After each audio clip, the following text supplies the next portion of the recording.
अस्सलाम वालेकुम क्लास। क्या हाल है आप लोगों के? ठीक ठाक हैं? लास्ट टाइम हमने डिस्कस किया था पार्टनरशिप, और पार्टनरशिप को हमने दो नशिस्तों में डिस्कस किया था, दो क्लासेस में हमने डिस्कस किया था, चूँकि लेंथी टॉपिक था। तो आज जो हमारा टॉपिक है ये है अकाउंटिंग फॉर कॉरपोरेशंस, और ये हमारा चैप्टर 13 बनता है बुक का। तो जिस तरह हमने पार्टनरशिप को डिस्कस किया कि पार्टनरशिप जो है वो क्या होती है, और उसमें किस तरह से जो है वो पार्टनर्स आपस में मिल के काम करते हैं, हमने एडमिशन, विड्रॉल, लिक्विडेशन, इन तमाम बातों को डिस्कस किया। तो इसी तरह से अब हमारा एक बिल्कुल नया टॉपिक है जो कॉरपोरेशन से मुतल्लिक है। कॉरपोरेशंस क्या होती हैं, और कॉरपोरेशन जो है इसका फ़ायदा क्या होता है पार्टनरशिप के मुकाबले में, कॉरपोरेशन को क्या एज हासिल है, कुछ फ़वाइद की बात करेंगे, कुछ नुकसानात की बात करेंगे। तो अब हम स्टार्ट लेते हैं कॉरपोरेशंस, या पाकिस्तान जिस तरह हम लोग कहते हैं कंपनीज, जॉइंट स्टॉक कंपनीज। तो अब यहाँ पे सबसे पहले तो हम करेक्टरिस्टिक्स देखते हैं कॉरपोरेशंस की। कॉरपोरेशंस की करेक्टरिस्टिक क्या है जी, यानी खुसूसियात क्या हैं कॉरपोरेशंस की? कॉरपोरेशंस की क्या खुसूसियात हैं जो उसको मुमताज़ करती हैं पार्टनरशिप से या दूसरे बिजनेस जैसे कि सोल प्रोप्राइटरशिप है उससे? तो कुछ खुसूसियात जो कि कॉमन है, उनमें सबसे पहले तो आ, ये एक ऐसी ऑर्गेनाइजेशन होती है जो कि कानून के तहत जो है वो क्रिएट की जाती है। यानी एक ख़ास कानून के तहत जिस ऑर्गेनाइजेशन को क्रिएट किया जाए उसे हम कहते हैं ये कॉरपोरेशन है। वैसे तो पार्टनरशिप के लिए भी एक अलग से कानून होता है, आपको पता है।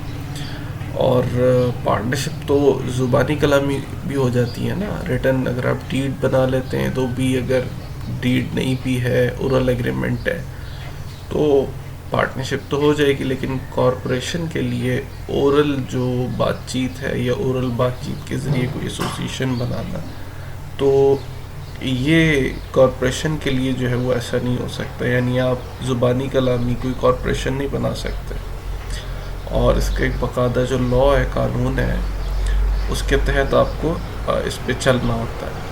तो सबसे पहले तो जो इम्पोर्टेंट चीज़ है वो ये है कि ये जो कॉरपोरेशन है इसके नुमाया एक कानून होता है।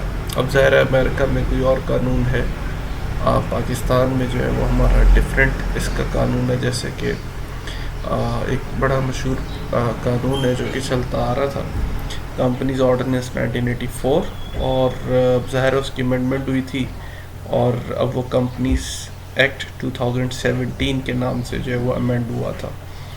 तो ये पाकिस्तान में कानून है, और इस कानून के तहत जो वो कॉरपोरेशंस, कंपनीज जो हैं वो जॉइंट स्टॉक कंपनीज जो हैं ये बनाई जाती हैं। तो पहली जो खासियत है वो तो ये है कि इसका एक अलग से कानून होता है। तो companies act 2017 with reference to Pakistan, ये कानून है। दूसरा, ये जो कॉरपोरेशन होती है इसकी एक और ख़ासियत ये होती है कि ये अपने जो ओनर्स हैं इनसे सेपरेट होती है।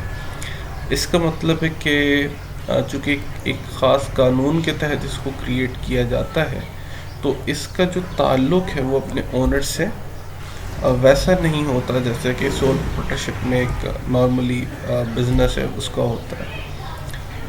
हालांकि हम जानते हैं कि हमने कॉन्सेप्ट पढ़ा हुआ है, सेपरेट एंटिटी कॉन्सेप्ट। उस कॉन्सेप्ट के तहत हम ये समझते हैं अकाउंटिंग में कि जो बिज़नेस है और जो उसका ओनर है वो दो मुख्तलिफ एंटिटीज़ हैं। तो इसी प्रिंसिपल को अगर हम यहाँ पे यूज़ करें तो यहाँ पे ये जो कॉरपोरेशन इस्टेब्लिश होती है ये अपने ओनर से अलहदा होती है। इसका मतलब ये है कि इसके जो ओनर्स हैं, जो स्टॉक होल्डर्स होंगे, शेयर होल्डर्स जो होते हैं, उनसे इनका, इस कंपनी का या इस कॉरपोरेशन का वजूद अलहदा होता है। इसका मतलब है कि ये कंपनी जो है या ये जो कॉरपोरेशन जो है ये अपने नाम पर बिजनेस कर सकती है, ये कॉरपोरेशन अपने नाम से जगह खरीद सकती है, ये कॉरपोरेशन अपने नाम से बैंक अकाउंट ओपन कर सकती है, ये कॉरपोरेशन अपने नाम से कॉन्ट्रैक्ट्स कर सकती है। तो ये जो जितनी बातें भी मैंने आपसे कही, ये सारी इसकी एग्जिस्टेंस को शो करता है, जो कि इसकी एग्जिस्टेंस अपने ओनर से मुख्तलिफ है। इसका मतलब ये एग्जिस्ट करती है एक कॉरपोरेशन, एक सेपरेट पर्सन, तो ही ये सारे मामला जैसे बैंक अकाउंट्स ओपन करना, कंपनी के कॉरपोरेशन के नाम पे जगह ख़रीदना, मुआहदे करना, तो इसका मतलब कि कॉरपोरेशन भी एक आर्टिफिशियल पर्सन है जो अलग हैसियत रखता है उसके जो शेयर होल्डर्स हैं, स्टॉक होल्डर्स हैं, उनके लिहाज से। तो इसके बाद इसके ज़ाहिर कॉरपोरेशन के अपने राइट्स और प्रिविलेजेस होते हैं और मुख्तलिफ हुकूक होते हैं जिनको जो है वो कॉरपोरेशन जो है वो एंजॉय करती है। अब दो तरह से कॉरपोरेशन आप बना सकते हैं। एक तो आप प्राइवेट कॉरपोरेशन इस्टेब्लिश कर सकते हैं, एक पब्लिक कॉरपोरेशन। तो ओनरशिप दो तरह से हो सकती है, प्राइवेट भी हो सकती है, पब्लिक भी। प्राइवेट में क्या होता है कि आप जो प्राइवेट कॉरपोरेशंस होती हैं, शेयर्स इशू नहीं कर सकती, स्टॉक्स इशू नहीं कर सकती पब्लिक को, और जो पब्लिक कॉरपोरेशंस होती हैं ये पब्लिक को स्टॉक जो है वो इशू कर सकती हैं, शेयर्स इशू कर सकती हैं, पब्लिक इनको जो है वो सब्सक्राइब करती है और उसके बाद जो है इन्हीं शेयर्स को जो आगे लिस्ट भी किया जाता है स्टॉक एक्सचेंज में और फिर इनकी ट्रेडिंग होती है। तो ये तो बेसिक कुछ बातें थी कॉर्पोरेट फॉर्म ऑफ ऑर्गेनाइजेशन से रिलेटेड, कि जो ऑर्गेनाइजेशन उसकी कॉर्पोरेट फॉर्म जो है वो क्या है। अब थोड़ा सा मज़ीद हम बात करते हैं फ़वाइद क्या हैं इसके और नुकसानात क्या हैं। तो पहले फ़ायदों की बात कर लेते हैं कि फ़ायदा क्या है इसका। पहला तो है सेपरेट लीगल एंटिटी। जैसे मैंने आपको बताया कि इसकी अलहदा से एक कानूनी हैसियत होती है, ये अपने नाम पर मुआहदे कर सकती है कॉरपोरेशन, अपने नाम पर जगह ख़रीद सकती है, अपने नाम पर बैंक अकाउंट ओपन कर सकती है। तो इसकी एक अलग से कानूनी हैसियत है, अपने नाम से किसी के ख़िलाफ़ मुकदमा दर्ज कर सकती है वगैरह वगैरह। तो इसका मतलब ये है कि इसकी एक अलहदा से कानूनी हैसियत है। ये बिल्कुल वैसी होती जैसे एक ह्यूमन बीइंग की होती है, लेकिन ये चूँकि नेचुरल बॉर्न पर्सन नहीं है ये कॉरपोरेशन, इसको हम आर्टिफिशियल पर्सन कहते हैं।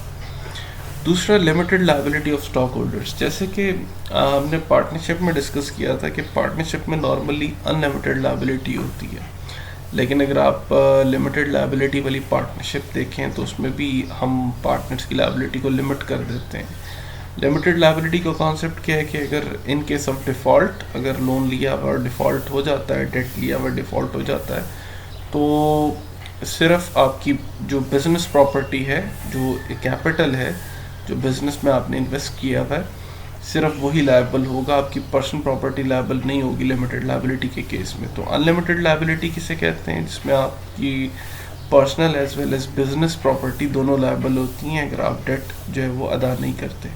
तो जो कॉरपोरेशंस होती हैं इसकी सबसे अहम बात ये है कि इनमें जो स्टॉक होल्डर्स हैं उनकी लिमिटेड लायबिलिटी होती है, यानी इसका मतलब है कि जो पैसा उन्होंने इन्वेस्ट किया है कंपनी में, अगर कंपनी या कॉरपोरेशन ने कोई डेट राइट ऑफ करना है, पे करना है और वो पे नहीं कर पाते और लिक्विडेट हो जाती है कंपनी, तो स्टॉक होल्डर्स का उतना ही पैसा जाएगा जितना उन्होंने लगाया, उनकी ज़ाती जायदाद नहीं जाएगी। तो ट्रांसफरेबल ओनरशिप राइट्स हैं, ये बड़ी अच्छी बात है कॉरपोरेशंस में कि आप अपने जो ओनरशिप राइट्स हैं उनको ट्रांसफ़र कर सकते हैं। यानी अगर आपने शेयर्स बाय किए हुए हैं कॉरपोरेशन के and you want to sell it, then you can, आप बेच सकते हैं। पार्टनरशिप में आपको पता है कि जो शेयर होता है पार्टनर का वो ऐसे ट्रांसफ़र इतनी आसानी से नहीं होता, क्योंकि उसके लिए फिर पार्टनरशिप तहलील करनी पड़ती है, नए सिरे से पार्टनरशिप एग्रीमेंट करना पड़ता है। तो कॉरपोरेशंस में ऐसा कुछ नहीं है, आपके पास अगर स्टॉक्स हैं, शेयर्स हैं, तो आप इसको सेल कर सकते हैं। यहाँ पे जो स्टॉक का वर्ड मैं बोल रहा हूँ, ये स्टॉक वो ओपनिंग क्लोजिंग स्टॉक नहीं है, इस स्टॉक से मुराद है शेयर। तो अमेरिकन जो टर्मिनोलॉजी है उसमें हम शेयर को स्टॉक कहते हैं। तो मैं ये स्टॉक और शेयर बोला करूँगा इंटरचेंजेबली, इसको आप जो है वो समझेंगे। तो स्टॉक या शेयर मतलब एक ही बात है।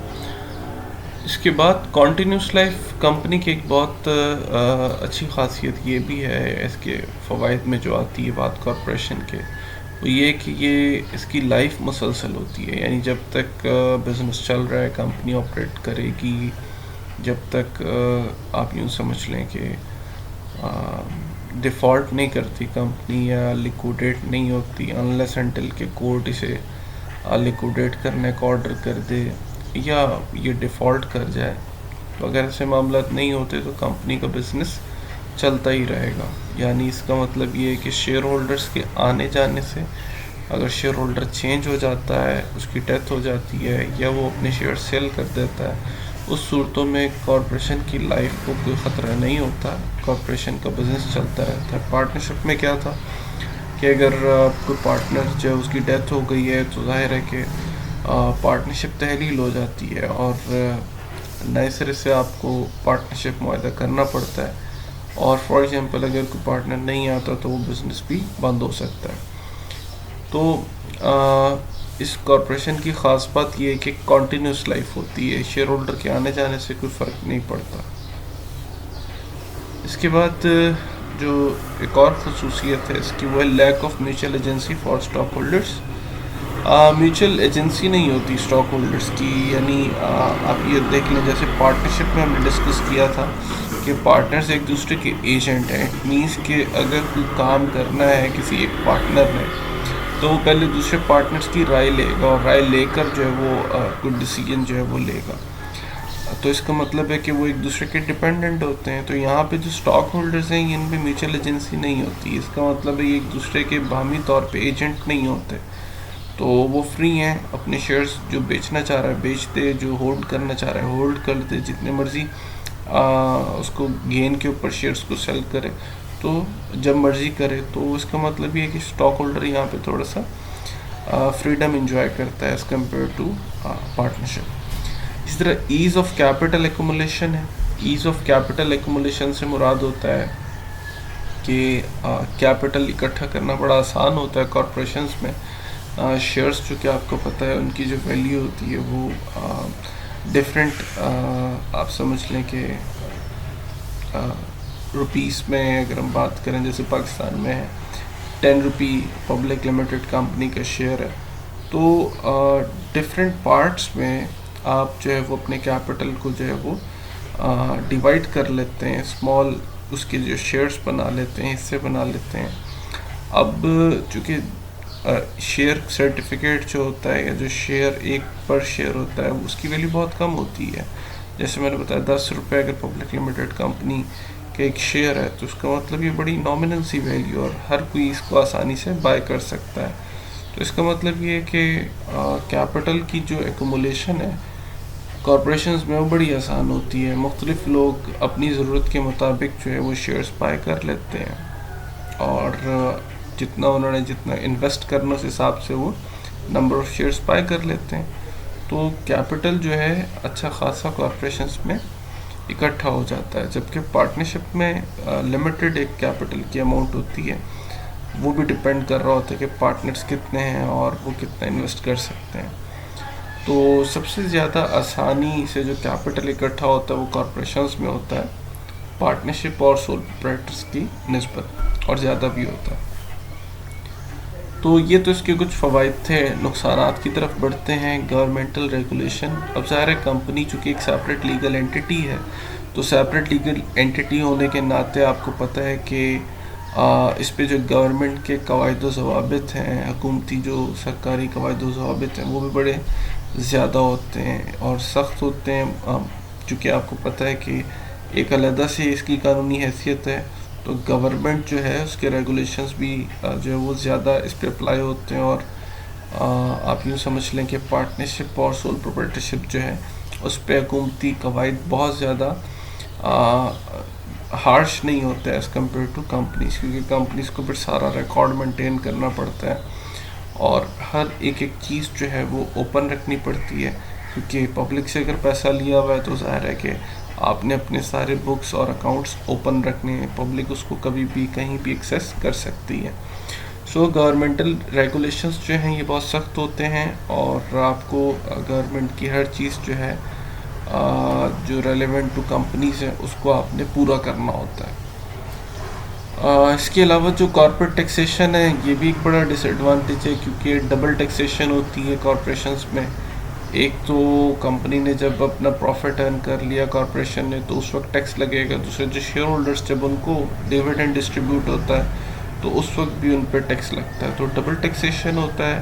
तो टैक्स के पॉइंट ऑफ व्यू से कॉरपोरेशंस जो हैं ये हैवीली आप समझें कि इनको बर्डनाइज किया जाता है एज़ कम्पेयर टू पार्टनरशिप और सोल प्रोप्राइटर। तो यहाँ पे टैक्सेशन जो है वो आप समझ लें कि एक तरह की टैक्स की डबल सोर्ड होती है, जो कि ये कॉरपोरेशंस जो हैं इनको फेस करनी पड़ती है। तो ये तो इसके कुछ फ़वाइद और नुकसानात थे। अब हम थोड़ी सी बात कर लेते हैं कॉरपोरेट ऑर्गेनाइजेशन एंड मैनेजमेंट की। यानी ये ऑर्गेनाइजेशन जो है इसकी मैनेजमेंट कैसे होती है, यानी किस तरह से ऑर्गेनाइजेशंस जो हैं इनमें मैनेजमेंट जो है वो काम करती है, यानी इसको कैसे मैनेज किया जाता है, ऑर्गेनाइजेशन का स्ट्रक्चर नॉर्मली किस तरह का होता है। तो सबसे पहले तो अगर आप नोट करें कि ये एक पिरामिड आपके सामने है, कॉर्पोरेट गवर्नेंस का एक स्ट्रक्चर दिया हुआ है कि कंपनीज को किस तरह से डायरेक्ट और कंट्रोल किया जाता है। तो आप देखें सबसे जो ऊपर है वो स्टॉक होल्डर्स होते हैं, यानी स्टॉक होल्डर्स वो होते हैं जिन्होंने इन्वेस्टमेंट की होती है, जिन्होंने स्टॉक्स यानी शेयर्स बाय किए होते हैं। अब जाहिर है कि ये एक फोर्स होती है जो कि रिस्पॉन्सिबल है कंपनी के अफेयर्स जो है उनको जानने के लिए, और सबसे बड़ा इंटरेस्ट भी इन्हीं का ही होता है कंपनी में। यानी अगर हम बात करें कि कंपनी या कॉरपोरेशन जो होती है इसमें जो प्राइमरी इंटरेस्ट है वो किन लोगों का है, तो वो इन्हीं लोगों का होता है, स्टॉक होल्डर्स का। बिकॉज दे हैव इन्वेस्टेड, उन्होंने कुछ पैसे लगाए हुए हैं, शेयर्स बाय किए हुए, तो जाहिर है उनका जो है वो इंटरेस्ट होता है कि ऑर्गेनाइजेशन जो है वो उनको एक अच्छा जो है वो प्लेटफॉर्म मुहैया करे, प्रॉफिट कमा के दें। सो जो कंपनी है, जो कॉरपोरेशन है, उसका एक ही मोटिव होता है कि उन्होंने अपने शेयर होल्डर्स की वेल्थ को मैक्सिमाइज करना है। तो शेयर होल्डर्स जो है वो इनकी ईमा पर, इनकी रजामंदी जो है उसको मलूज़ खातिर रखने के लिए बोर्ड ऑफ डायरेक्टर्स जो हैं वो कुछ डिसीजंस लेते हैं, और जाहिर है कि शेयर होल्डर्स की वेल्थ को मैक्सिमाइज़ करना है। तो शेयर होल्डर की वेल्थ को मैक्सिमाइज़ करने के लिए ही बोर्ड ऑफ डायरेक्टर्स जो हैं वो इक़दामात करते हैं, पॉलिसीज़ बनाते हैं, और फिर वो पॉलिसीज़ आके कन्वे होती हैं प्रेसिडेंट, वाइस प्रेसिडेंट और दूसरे ऑफिसर्स को, और फिर वो आगे जो फ्रंट लाइन एम्प्लॉइज़ होते हैं उनको कन्वे करते हैं कि भाई आप ऐसे काम करेंगे। तो इन सारी चीज़ों का एक ही मकसद होता है कि सबसे पहले तो शेयर होल्डर्स की वेल्थ को मैक्सिमाइज़ करना, और उसके बाद जो है वो दूसरा जो पर्पस होता है वो ये होता है कि आपने अपनी कम्युनिटी को या अपनी जो सोसाइटी है उसके लिए कोई काम करना है। और आजकल तो और ज़्यादा जो है वो जैसे जैसे वक्त गुजर रहा है, एडवांसमेंट आ रही है, अब तो एनवायरनमेंट के लिए भी ऑर्गेनाइजेशंस काम करती हैं कि एनवायरनमेंट की सेफ्टी भी होनी चाहिए। जैसे आजकल आपको पता है कि ग्रीन एनवायरनमेंट के हवाले से जो है वो बात चल रही है कि आप जो है वो एनवायरनमेंट का ख्याल रखें, पोल्यूशन ना फैले। तो ऑर्गेनाइजेशन इस तरफ भी आ रही हैं। तो पहला जो मोटिव है वो क्या है, profit maximisation, second one is the benefit to the society, and third one is to care about environment, कि आप किस तरह से एनवायरनमेंट जो है उसको उसकी केयर करेंगे। ओके, सो अब यहाँ पे चार्ट ज़रा देखिएगा आप, corporate organisation chart. Stock holders जैसे भी हमने बात की है, तो अल्टीमेट कंट्रोल ज़ाहिर है स्टॉक होल्डर्स का ही होता है। इसमें जो ब्लॉक होल्डर्स होते हैं उनका कंट्रोल ज़्यादा होता है। ब्लॉक होल्डर्स असल में कहते हैं ऐसे स्टॉक होल्डर्स को जो कि किसी कंपनी जो है उसकी शेयर कैपिटल का 5 to 10% जो है वो शेयर अपने पास रखते हों। उन्हें हम ब्लॉक होल्डर्स कहते हैं, यानी एक चंक ऑफ शेयर्स जो है, big chunk of shares, share capital का जो टोटल शेयर कैपिटल होता है, जो टोटल कंपनी का शेयर कैपिटल होता है उसका जो एक अच्छा जो चंक होता है, एक अच्छा जो हिस्सा होता है, एक अच्छा जो पार्ट होता है। जैसे मैंने बताया कि अगर 100 रुपी टोटल अमाउंट है या 100% अगर टोटल शेयर कैपिटल है, तो उसका 5 to 10% जो एक पोर्शन है वही अगर अकेले एक शेयर होल्डर के पास हो तो हम कहेंगे he is a block holder. So block holders जो होते हैं ये काफ़ी रिच पर्सनस होते हैं, इन्वेस्टर्स होते हैं, बड़े बड़े ग्रुप्स होते हैं जो कि इन्वेस्ट करते हैं, और जाहिर है कि उन्हीं का अल्टीमेट कंट्रोल होता है। और स्टॉक होल्डर्स नॉर्मली इनकी जो है वो एक एनुअल जनरल मीटिंग होती है, और उसी पे साल के बाद जो है वो मुलाकात करते हैं कंपनी के जो एम्प्लॉयज़ हैं उनके साथ, यानी जो बोर्ड ऑफ डायरेक्टर्स हैं और जो चेयरमैन वगैरह उनके साथ इनकी मीटिंग होती है साल के एंड पर। नॉर्मली आप यूँ समझ लें कि जो ज़रूरी नहीं कि साल के एंड ही हो, मतलब साल बाद आम तौर पर इनकी मुलाकात होती है। एनुअल जनरल मीटिंग जब कॉल की जाती है तो उस वक़्त इनसे ये मिलते हैं बोर्ड ऑफ डायरेक्टर्स और जो हाई ऑफिशियल्स होते हैं उनके साथ। इसके बाद जी बोर्ड ऑफ डायरेक्टर्स पे बात करते हैं। अब ये बोर्ड ऑफ डायरेक्टर्स कैसे बनते हैं, ये भी ज़ाहिर है कि जो वोटिंग पावर होती है स्टॉक होल्डर्स की, जो वोट करते हैं उनके वोट से ये बोर्ड ऑफ डायरेक्टर्स जो है बनते हैं। और अब ज़ाहिर है कि शेयर होल्डर की वोटिंग से बनते हैं, तो शेयर होल्डर जो है उनका ख्याल रखना भी इनकी फिर जिम्मेदारी होता है। शेयर होल्डर के फ़ायदे के लिए बोर्ड ऑफ डायरेक्टर्स काम करते हैं। तो नॉर्मली बोर्ड ऑफ डायरेक्टर्स जो होते हैं इनके ऊपर जिम्मेदारी होती है कि उन्होंने पूरी कंपनी जो है उसको संभालना है और कंपनी जो है उसको देखना है।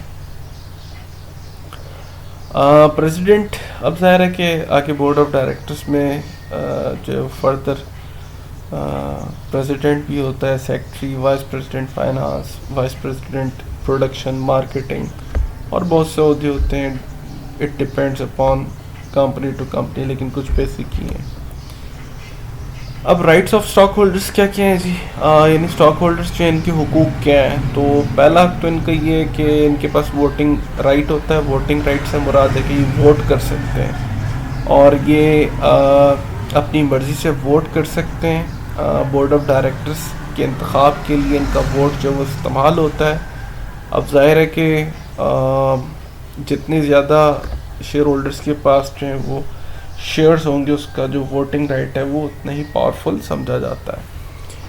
तो दूसरा सेल स्टॉक, ये स्टॉक बेच सकते हैं, यानी कंपनी के शेयर्स फ़रोख्त कर देना, ये राइट भी इनके पास होता है। ज़ाहिर शेयर होल्डर होते हैं, तो शेयर होल्डर होने के नाते इनके पास दोनों राइट्स होते हैं, ईदर टू होल्ड शेयर्स और दूसरा ये कि चाहे तो बेच भी सकते हैं जब चाहें। तीसरा राइट है purchase additional shares of stock. अगर इजाफी शेयर्स ख़रीदना चाहते हैं ये, वो भी ये बाय कर सकते हैं कंपनी के, चूँकि इनके पास प्रीएम्प्टिव राइट होता है। प्रीएम्प्टिव राइट का मतलब होता है कि अगर कंपनी फ्यूचर में शेयर इशू करेगी तो ये जो एग्जिस्टिंग शेयर होल्डर्स होते हैं इनके पास राइट होता है, क्योंकि ऑलरेडी ये शेयर होल्डर हैं। तो पहला राइट इनका बनता है कि ये अगर फ्यूचर में कंपनी के शेयर्स आते हैं तो ये इनको ख़रीदें। रिसीव डिविडेंड्स इफ़ एनी, अगर कोई डिविडेंड कंपनी की पॉलिसी के मुताबिक दिया जा रहा है तो इनको डिविडेंड भी मिलता है। ये भी इनका हक है कि ये जो शेयर्स इन्होंने बाय किए उसके ऊपर इनको डिविडेंड मिले। इसके बाद है share equally in any assets remaining after creditors are paid in a liquidation.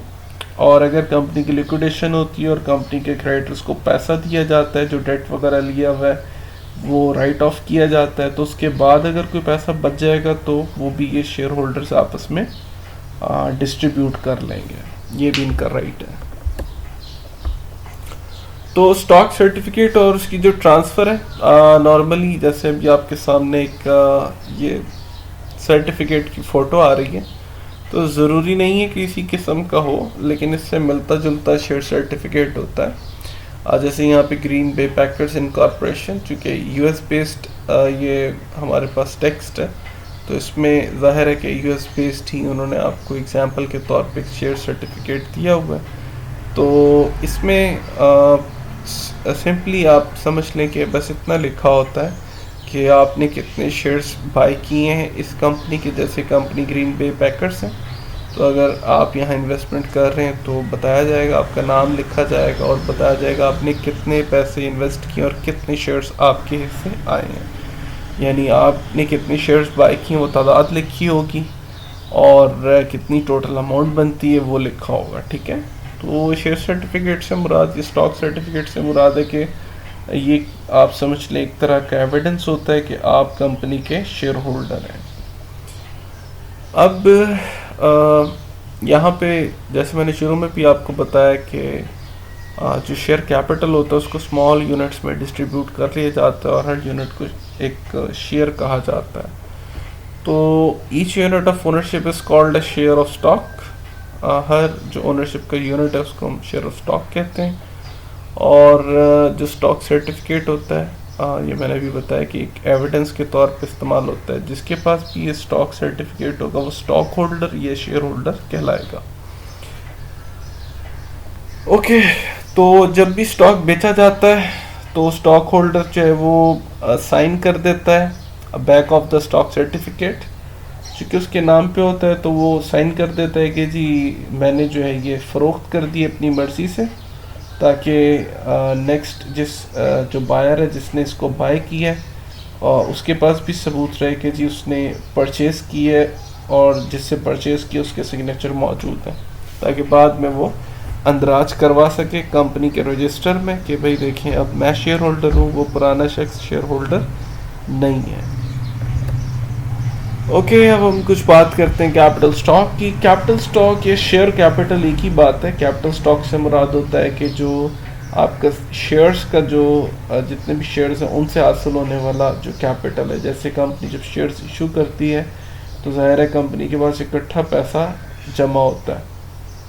तो वो जो पैसा इकट्ठा जमा हो रहा है तो वो पैसा जो है उसको इकट्ठा जब हम प्रोनाउंस करेंगे तो हम कहेंगे कैपिटल स्टॉक है, ये इसको हम कहते हैं शेयर कैपिटल है। तो कैपिटल स्टॉक अब क्या है, इसमें कुछ दो तीन चीज़ें हैं जिनका ख्याल रख लें। जैसे ऑथराइज्ड कैपिटल स्टॉक है और सब्सक्राइब्ड या इशूड कैपिटल स्टॉक है। तो ऑथराइज्ड कैपिटल स्टॉक क्या होता है कि ये असल में कंपनी का जो चार्टर होता है, जो कंपनी का जिस तरह हमारे यहाँ मेमोरेंडम ऑफ एसोसिएशन होता है, उसमें एक जो है वो कैपिटल क्लॉज होता है जिसमें बताया जाता है कि कंपनी का जो कैपिटल है ऑथराइज्ड वो कितना होगा। यानी एक लिमिट मुकर्रर की जाती है कि कंपनी का जो ऑथराइज्ड कैपिटल है, यानी कंपनी ऑथराइज्ड है कि इतने शेयर्स पब्लिक को सेल किए जा सकते हैं, इससे ज़्यादा नहीं। तो एक लिमिट मुकर्रर की जाती है, उसे हम कहते हैं ऑथराइज्ड कैपिटल है।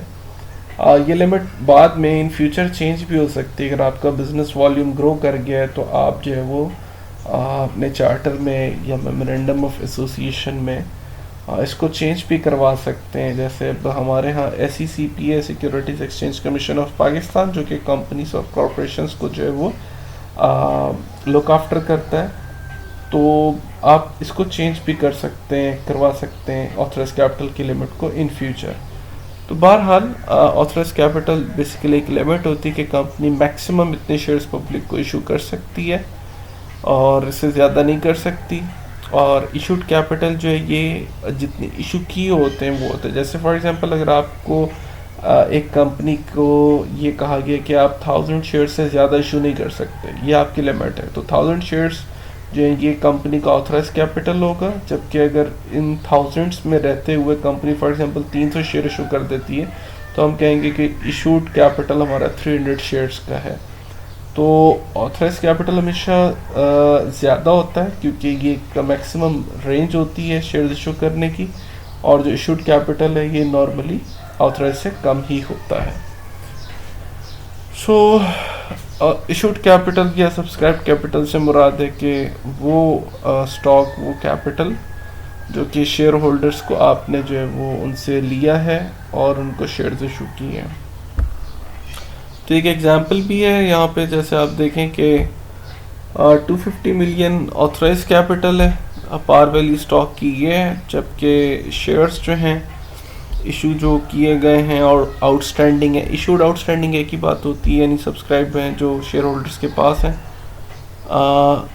वो आपके पास देखें कि कम है एज़ कम्पेयर टू दीज, ठीक है। सो ये ऑलमोस्ट 92.5 मिलियन बनता है।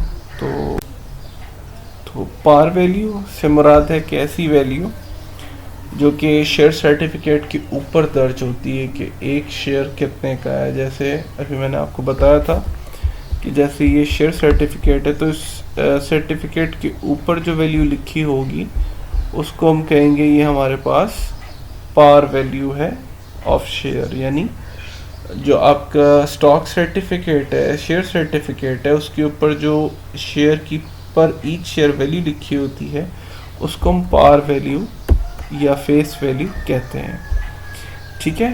So par value is an arbitrary amount assign to each share of stock when it is authorized. जैसे मैंने बताया पाकिस्तान में पब्लिक लिमिटेड कंपनी पर शेयर 10 रुपी है, लिहाजा 10 रुपीज़ जो हैं ये पार वैल्यू कहलाएगी एक शेयर की।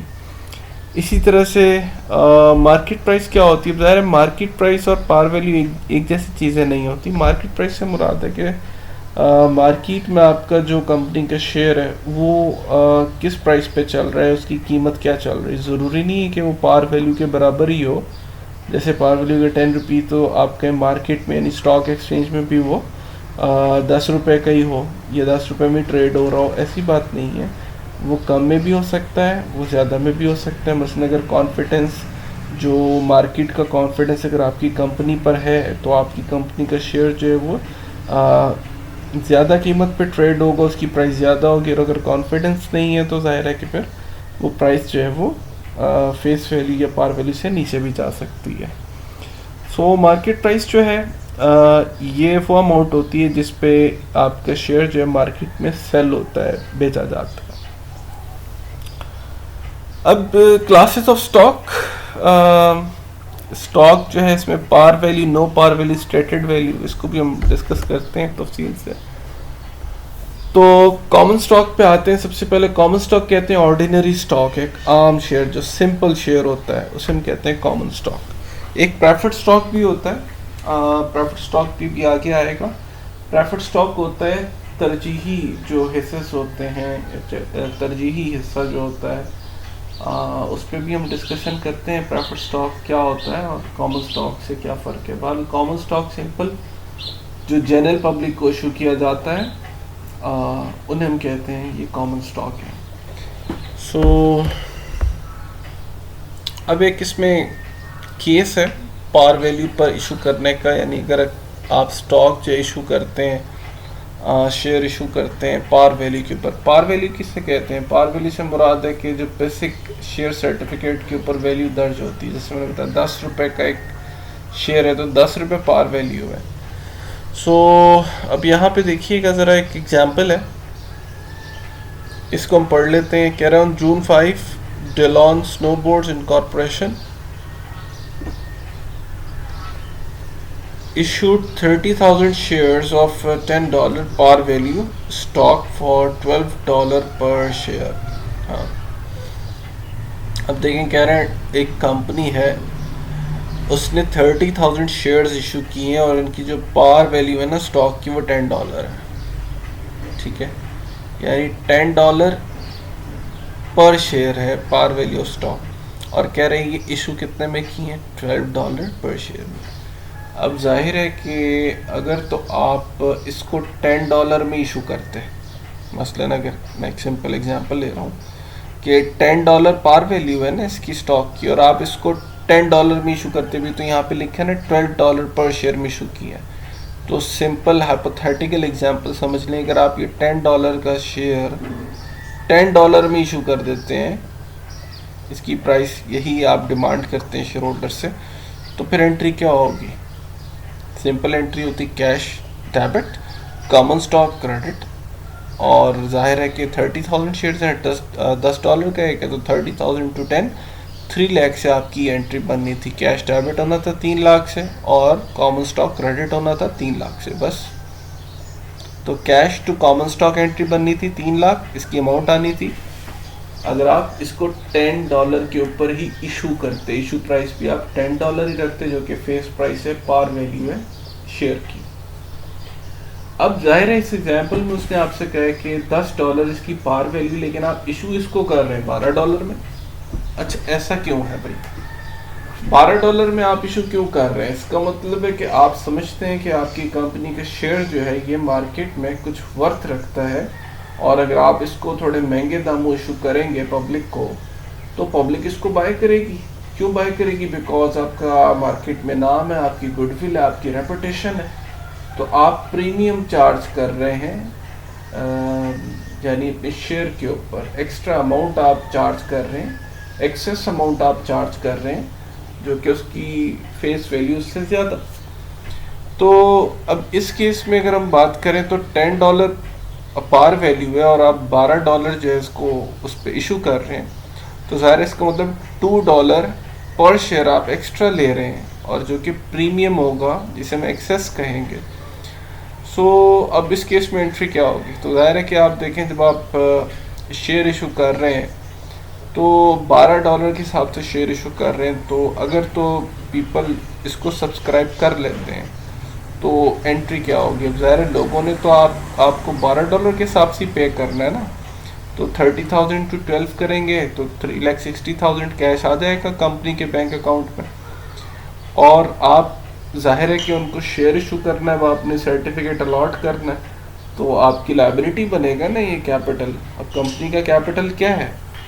कंपनी का कैपिटल तो वही है जो कंपनी ने लोगों से पैसा लिया, उसी से शेयर कैपिटल इकट्ठा होना है। तो इट मीन्स कि कंपनी का जो common stock paid in capital है, ये कितना होगा?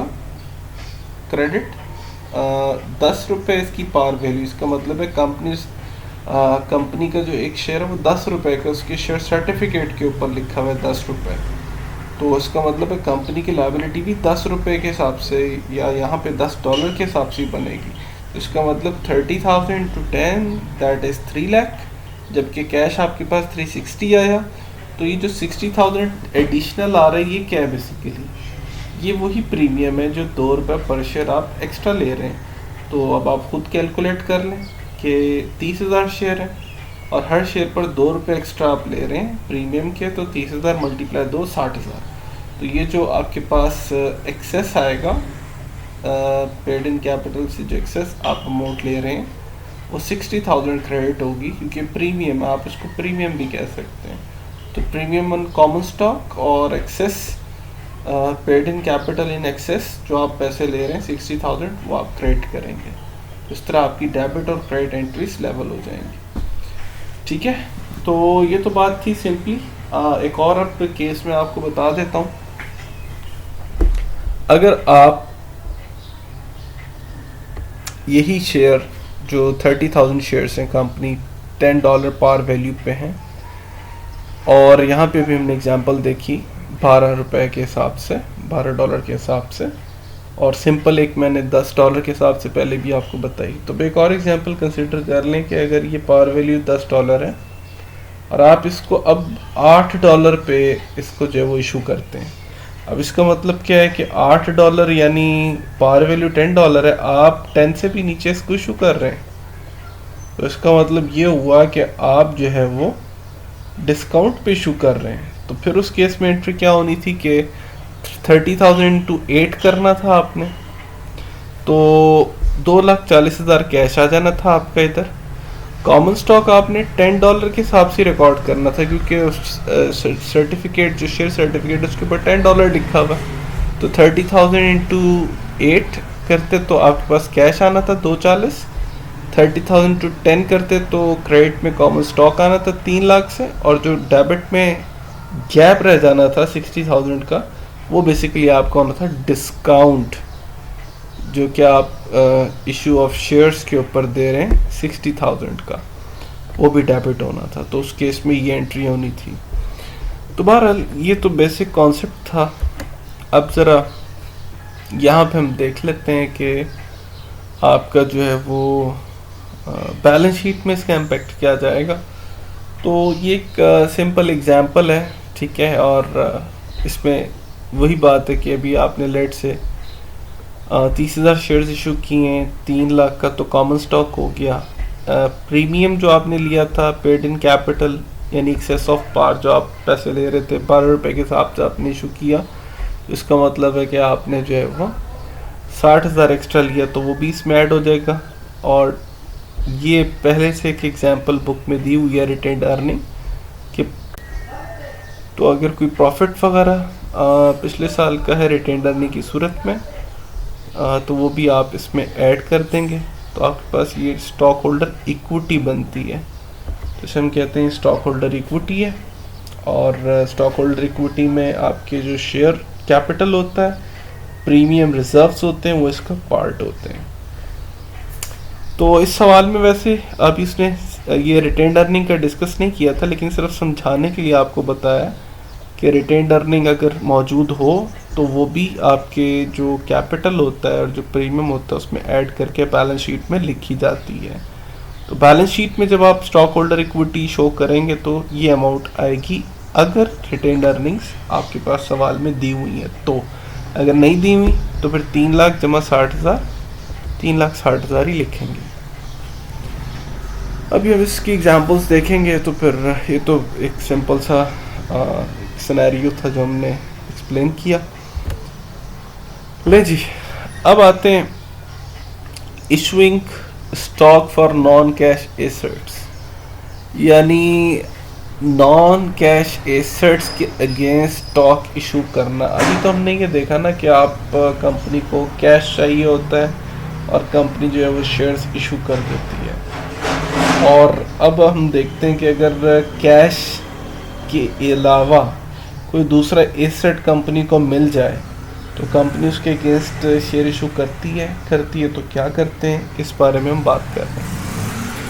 तो अब यहाँ पे देखिएगा कि जैसे एक एग्जांपल है कि अराउंड जून 10 जून को 4,000 shares of $20 par value stock for land valued at $1,05,000, let's record this transaction. तो कह रहे हैं जून 10 पे 4,000 शेयर $20 पार वैल्यू के आपने इशू की हैं लैंड के अगेंस्ट, और लैंड की वैल्यू कितनी है, $1,05,000। तो इसका मतलब ये हुआ कि अब आप पैसे नहीं ले रहे, कंपनी पैसे नहीं ले रही, बल्कि कंपनी को ज़मीन दी जा रही है और कंपनी उस ज़मीन के बदले शेयर्स इशू कर रही है। अब ज़मीन की मालियत कितनी है, $1,05,000, और कंपनी इस के अगेंस्ट जो शेयर इशू कर रही है वो कितने हैं, 4,000 शेयर्स हैं $20 पार वैल्यू के हिसाब से। ठीक है, तो अगर हम अब ज़रा देखें कि $20 पार वैल्यू के हिसाब से है तो कंपनी का कितना अमाउंट बनती है। तो सबसे पहले तो 4,000 को अगर आप 20 से मल्टीप्लाई करें तो ये बन जाता है 80,000। ठीक है, तो इसका मतलब ये है कि 80,000 तो आपके पास हो गया कॉमन स्टॉक। अब लैंड जो है, जो ज़मीन आपने ले ली है, वो कितनी मालियत की थी, $1,05,000 की। तो लैंड तो कंपनी के एसेट बन जाएगा, क्योंकि अब पैसे नहीं आ रहे ना, उसकी जगह लैंड आ रही है। तो एसेट कैश आ रहा था तो कैश डेबिट करते थे, अब एसेट आ रहा है, कैश भी एसेट ही था ना। अब यहाँ पे लैंड है, ये भी एसेट है, तो ये भी डेबिट हो जाएगी, कंपनी की जो है वो एसेट बन जाएगा लैंड। तो 1,05,000 से तो लैंड आप डेबिट कर देंगे, कॉमन स्टॉक को आप क्या करेंगे, क्रेडिट करेंगे। 4,000 शेयर हैं, $20 पार वैल्यू है, तो इसका मतलब ये है कि 80,000 से आप कॉमन स्टॉक को क्रेडिट कर देंगे। अब बात ये है कि लैंड आ रही है 1,05,000 की, जबकि कॉमन स्टॉक आपने इशू, शेयर्स आपने इशू किए हैं सिर्फ 80,000 मालियत के, और सेटलमेंट भी हो गई, डील भी हो गई। तो इसका मतलब आपने 1,05,000 वाली लैंड 80,000 शेयर्स के बदले, 80,000 शेयर वैल्यू के बदले में बाय कर ली है। तो इसका मतलब ये है कि आपका शेयर जो है वो आप समझते हैं कि मार्केट में उसकी वर्थ ज़्यादा है, आपने प्रीमियम पे अपने शेयर्स इशू किए। इसका तो यही मतलब बनता है ना कि आप $1,05,000 वाली लैंड जो है उसके अगेंस्ट आप सिर्फ $80,000 के शेयर इशू कर देते हैं, तो इसका मतलब है आप समझते हैं कि आपके शेयर्स जो हैं मार्केट में ज़्यादा वैल्यू रखते हैं और आप प्रीमियम पे इशू कर रहे हैं और दूसरा पर्सन भी मान जाता है। तो इसका मतलब आपने प्रीमियम पे इशू किया है, तो गैप जब आप निकालेंगे प्रीमियम कितना होगा, 1,05,000 में से 80,000 माइनस कर दें तो 25,000 इसका मतलब है paid in capital in excess of par value, यानी जो प्रीमियम ऑन शेयर है, जो स्टॉक है, वो 25,000 है। तो इसका मतलब ये हुआ कि आपने जो है वो 25,000 जो प्रीमियम है, जो paid in capital in access है ऑफ पार वैल्यू प्रीमियम, वो आपने जो है वो यहाँ पे समझने एक तरह से कमाया है। तो अब कुछ एक एग्जांपल है, इसको भी हम देखते हैं जर्नल एंट्रीज करके, क्या जर्नल एंट्रीज बनेंगी इसकी। अभी हमने जितना कुछ पढ़ा है उस हवाले से हम कुछ जर्नल एंट्रीज डिस्कस करते हैं। तो जर्नल एंट्री से जी आपने कुछ 4 सेपरेट इशुएंसेस ऑफ स्टॉक है, यानी 4 केसेस हैं स्टॉक के। अभी हमने पढ़ा था कि कैश के अगेंस्ट आप अगर इशू करते हैं पार वैल्यू पे, प्रीमियम पे, डिस्काउंट पे, और एक एसेट के अगेंस्ट तो क्या होगा। तो पहला है a corporation issued 80 shares of $5 par value common stock of 700 cash. कह रहे हैं कि कॉर्पोरेशन ने 80 शेयर इशू किए हैं, $5 par value of common stock है और $700 कैश आया है।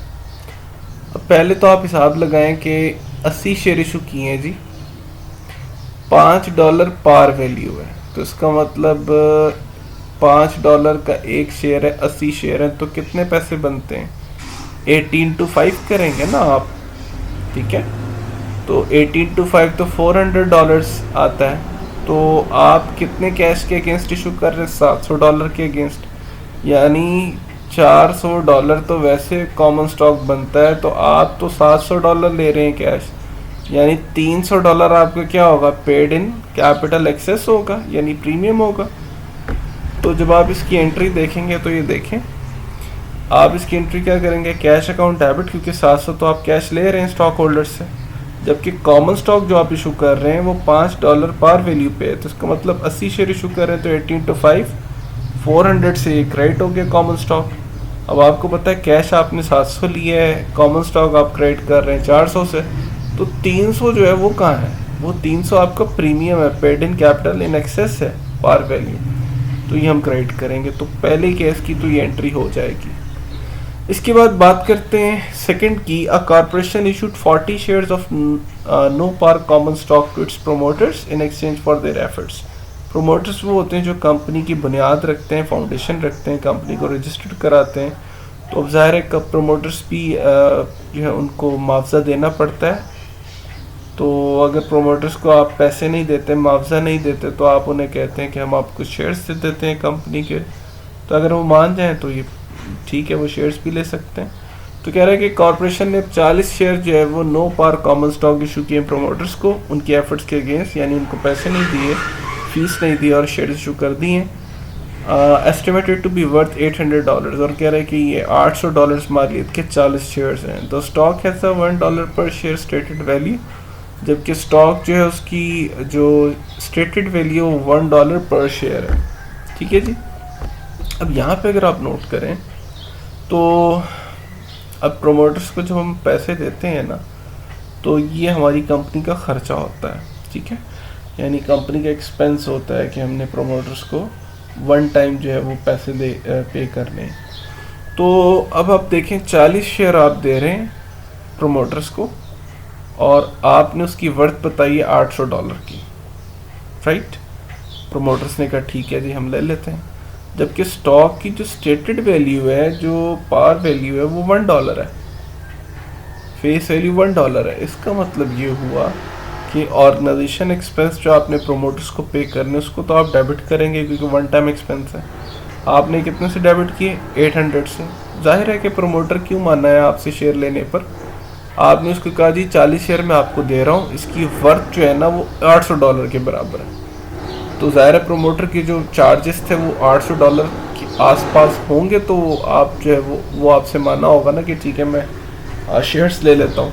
इसका मतलब ऑर्गेनाइजेशन के एक्सपेंसेस 800 है, जबकि कॉमन स्टॉक जो आपने इशू किया उसकी पार वैल्यू $1 है। इसका मतलब 800 तो आप डेबिट कर देंगे ऑर्गेनाइजेशन एक्सपेंस को, जो कॉमन स्टॉक है उसको आप क्रेडिट करेंगे, और 40 शेयर है, $1 का एक है, 40 मल्टीप्लाई बाय 1 यानी 40 ही आ जाएगा कॉमन स्टॉक में।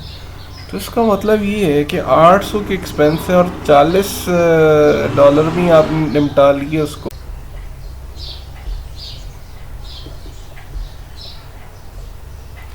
तो यहाँ पे तीसरे में चूंकि आपको पता है कि पार वैल्यू नहीं दी इसने, तो जाहिर है कि जब पार वैल्यू नहीं होगी तो कॉमन स्टॉक जो है इसकी कैलकुलेशन आप नहीं कर सकेंगे।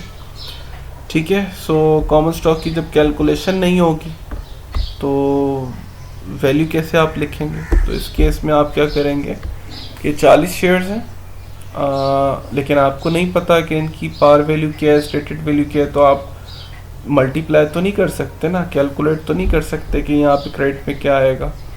लिहाजा आपके पास एक ही वैल्यू एस्टिमेटेड है $800, तो आप इसी को यूज़ करेंगे। आपने एसेट ले लिया कंपनी ने, उसके अगेंस्ट शेयर इशू कर दिए। अब चूँकि शेयर्स की वैल्यू हमें नहीं पता कि एक शेयर कितने का है, लिहाजा मल्टीप्लाई नहीं दे सकते 40 को किसी से, तो आपको फिर $800 ही लिखना होगा। Land debit, common shares credit $800 से। ठीक है, ओके। फोर्थ में आते हैं। A corporation issued 20 shares of $30 par value preferred stock for $900 cash. Corporation ने 20 शेयर इशू किए, $30 की पार वैल्यू है प्रेफर्ड स्टॉक की, और $900 कैश है। प्रेफर्ड स्टॉक असल में ऐसा स्टॉक होता है जिसको फौकियत दी जाती है कॉमन स्टॉक के ऊपर, यानी कॉमन स्टॉक जो होता है इसको डिविडेंड आप समझ लें कि दिया जाता है जितना कंपनी को प्रॉफिट होता है, जितना कॉरपोरेशन को प्रॉफिट होगा साल में उसकी बुनियाद पे। अगर प्रॉफिट ज़्यादा हुआ तो डिविडेंड भी ज़्यादा दे देंगे, अगर प्रॉफिट कम हुआ तो डिविडेंड भी कम दे देंगे। और बास कंपनी की पॉलिसीज़ होती हैं डिविडेंड नहीं भी देती। लेकिन जो प्रेफर्ड स्टॉक होल्डर्स होते हैं, जो प्रेफर्ड शेयर्स होते हैं, प्रेफर्ड स्टॉक्स होते हैं, इन पे फिक्स डिविडेंड दिया जाता है। जैसे डिबेंचर पे आप फिक्स इंटरेस्ट देते हैं, तो इनका फिक्स प्रॉफिट दिया जाता है। जैसी कंपनी जो है वो साल का एंड होता है, तो ये मैटर नहीं करता कि कंपनी कितना प्रॉफिट कमा रही है, ज़्यादा है या कम है। इनके साथ जो प्रॉफिट तय हुआ होता है वो प्रेफर्ड स्टॉक होल्डर्स को उतना ही दिया जाता है। उन्हें हम कहते हैं ये प्रेफर्ड स्टॉक्स हैं, प्रेफर्ड शेयर्स हैं। सो कॉर्पोरेशन ने 20 शेयर इशू किए, $30 पार वैल्यू प्रेफर्ड स्टॉक है, $900 कैश आपने उनसे लिया है प्रेफर्ड स्टॉक के अगेंस्ट, 20 शेयर के अगेंस्ट। तो इसका मतलब कैश तो $900 आ रहा है, आप डेबिट करेंगे, प्रेफर्ड स्टॉक क्रेडिट करेंगे। ज़ाहिर है 20 शेयर है, $30 का है क्या, तो 20 मल्टीप्लाई 30, 600 आ गया। तो प्रेफर्ड स्टॉक तो क्रेडिट हो जाएगा 600 से। अब जो 300 है ये कहाँ जाएगा? अब ज़ाहिर है 900 आपने कैश लिया, उसके अगेंस्ट आपने 600 के प्रेफर्ड स्टॉक इशू किए, तो 300 बेसिकली आपका एक्सेस है, paid in capital excess par value है, तो ये आप क्रेडिट करेंगे, ये भी आपका लायबिलिटी का पार्ट है। ठीक है जी, ये हमारी जनरलिटीज़ हो गई कुछ। अब बात करते हैं डिविडेंड्स के ऊपर। डिविडेंड्स क्या होते हैं? डिविडेंड ज़ाहिर है प्रॉफिट को कहा जाता है। कंपनी जो प्रॉफिट अर्न करती है उस प्रॉफिट में से जो ज़ाहिर है कि कुछ हिस्सा रिटेन्ड अर्निंग में ले जाया जाता है, रिजर्व में ले जाया जाता है, और कुछ हिस्सा जो है वो ऐसा होता है जिसको आपने डिस्ट्रीब्यूट करना होता है अमंग शेयर होल्डर्स। तो वो जो हिस्सा डिस्ट्रीब्यूट होना होता है, जो प्रॉफिट डिस्ट्रीब्यूट होना होता है अमंग शेयर होल्डर, जब वो डिस्ट्रीब्यूट किया जाता है तो जो हर शेयर होल्डर के हिस्से जो प्रॉफिट आता है उसको हम डिविडेंड कहते हैं। तो डिविडेंड, कैश डिविडेंड, अब कैश डिविडेंड क्या होता है जी कि कंपनी ने जितना पैसा कमाया है उसमें से उसने कुछ पैसा अपने रिजर्व के लिए रख लिया है, और बाकी पैसा जो कैश की फॉर्म में जो है वो शेयर होल्डर को दे रहे हैं, स्टॉक होल्डर्स को दे रहे हैं, तो उन्हें हम कहते हैं ये कैश डिविडेंड है। So regular cash dividend provides a return to investors and almost always affect the stock market value. और ज़ाहिर है यही अगर कंपनी की पॉलिसी कि वो कैश में डिविडेंड देते हैं, तो ये चीज़ जो है वो ज़ाहिर है कि शेयर होल्डर्स को भी उनको भी इस चीज़ का इंतज़ार होता है कि उनको डिविडेंड मिले। ज़ाहिर है उन्होंने जो शेयर इन्वेस्टमेंट की हुई उस पर उनको प्रॉफिट मिले। और स्टॉक मार्केट जो है उसमें भी जो है ना आप समझ लें कि इसके बहुत अच्छे असरात पड़ते हैं अगर कंपनी जो है वो मुसलसल एक अच्छा डिविडेंड और डिविडेंड ग्रो हो रहा है अगर, तो उस कंपनी का जो शेयर है उसमें भी इजाफा होता है उसकी प्राइस में।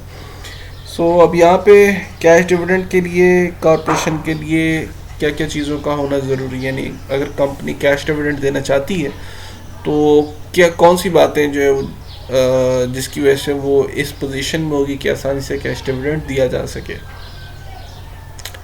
तो अब पहली तो ये है कि सफिशिएंट बैलेंस होना चाहिए रिटेन्ड अर्निंग्स के, यानी जो रिजर्व्स हैं आपके रिटेन्ड अर्निंग्स हैं, जो रिज़र्व फंड्स वगैरह हैं, वो आपके पास ऑलरेडी अच्छी खासी अमाउंट में मौजूद होने चाहिए। रिटेन्ड अर्निंग्स से मुराद होता है कि वो अर्निंग्स जो आपने रिटेन की हुई हैं, जैसे मिसाल अगर आपने 100 रुपये प्रॉफिट कमाया तो आप कहते हैं 70 जो है ना परसेंट या 70 जो डॉलर है वो मैं रिटेन्ड अर्निंग्स में ले जाता हूँ और $30 जो बचेगा वो मैं डिविडेंड डिस्ट्रीब्यूट कर दूँगा। तो अगर आपने रिटेन्ड अर्निंग में अच्छा खासा बैलेंस रखा हुआ है तो आपको मुश्किल नहीं होती कैश डिविडेंड देने में, और आप जो है वो कैश डिविडेंड अनाउंस करते हैं उसमें से डिविडेंड भी आप दे देते हैं अपने शेयर होल्डर्स को। और अगर आपके पास रिटेन्ड अर्निंग का बैलेंस कम है तो ज़ाहिर है फिर आपके लिए बड़ी मुश्किल हो जाती है कि आप रिटेन्ड अर्निंग्स के बैलेंस को यूटिलाइज करें और डिविडेंड जो है वो अनाउंस करें। इसके बाद दूसरा पॉइंट है कैश नेसेसरी टू पे द डिविडेंड, यानी कैश फ्लोज आपके अच्छे होने चाहिए। कंपनी के कैश फ्लोज अगर अच्छे हैं तो फिर कोई मसला नहीं, कंपनी कैश डिविडेंड बड़ी आसानी से जो है वो निकाल सकती है। तो दोनों बातों का होना ज़रूरी है, एक बैलेंस ऑफ रिटेन अर्निंग्स, दूसरा कैश फ्लो आपके जो है वो हैंडसम होने चाहिए। अच्छा जी, इसके बाद अब इसकी कुछ अकाउंटिंग है कैश डिविडेंड्स के हवाले से, इस पर थोड़ी सी हम बात करेंगे। तो सबसे पहले तो कुछ इम्पोर्टेंट जो है ना डेट्स हैं जिनका आपने ध्यान रखना है।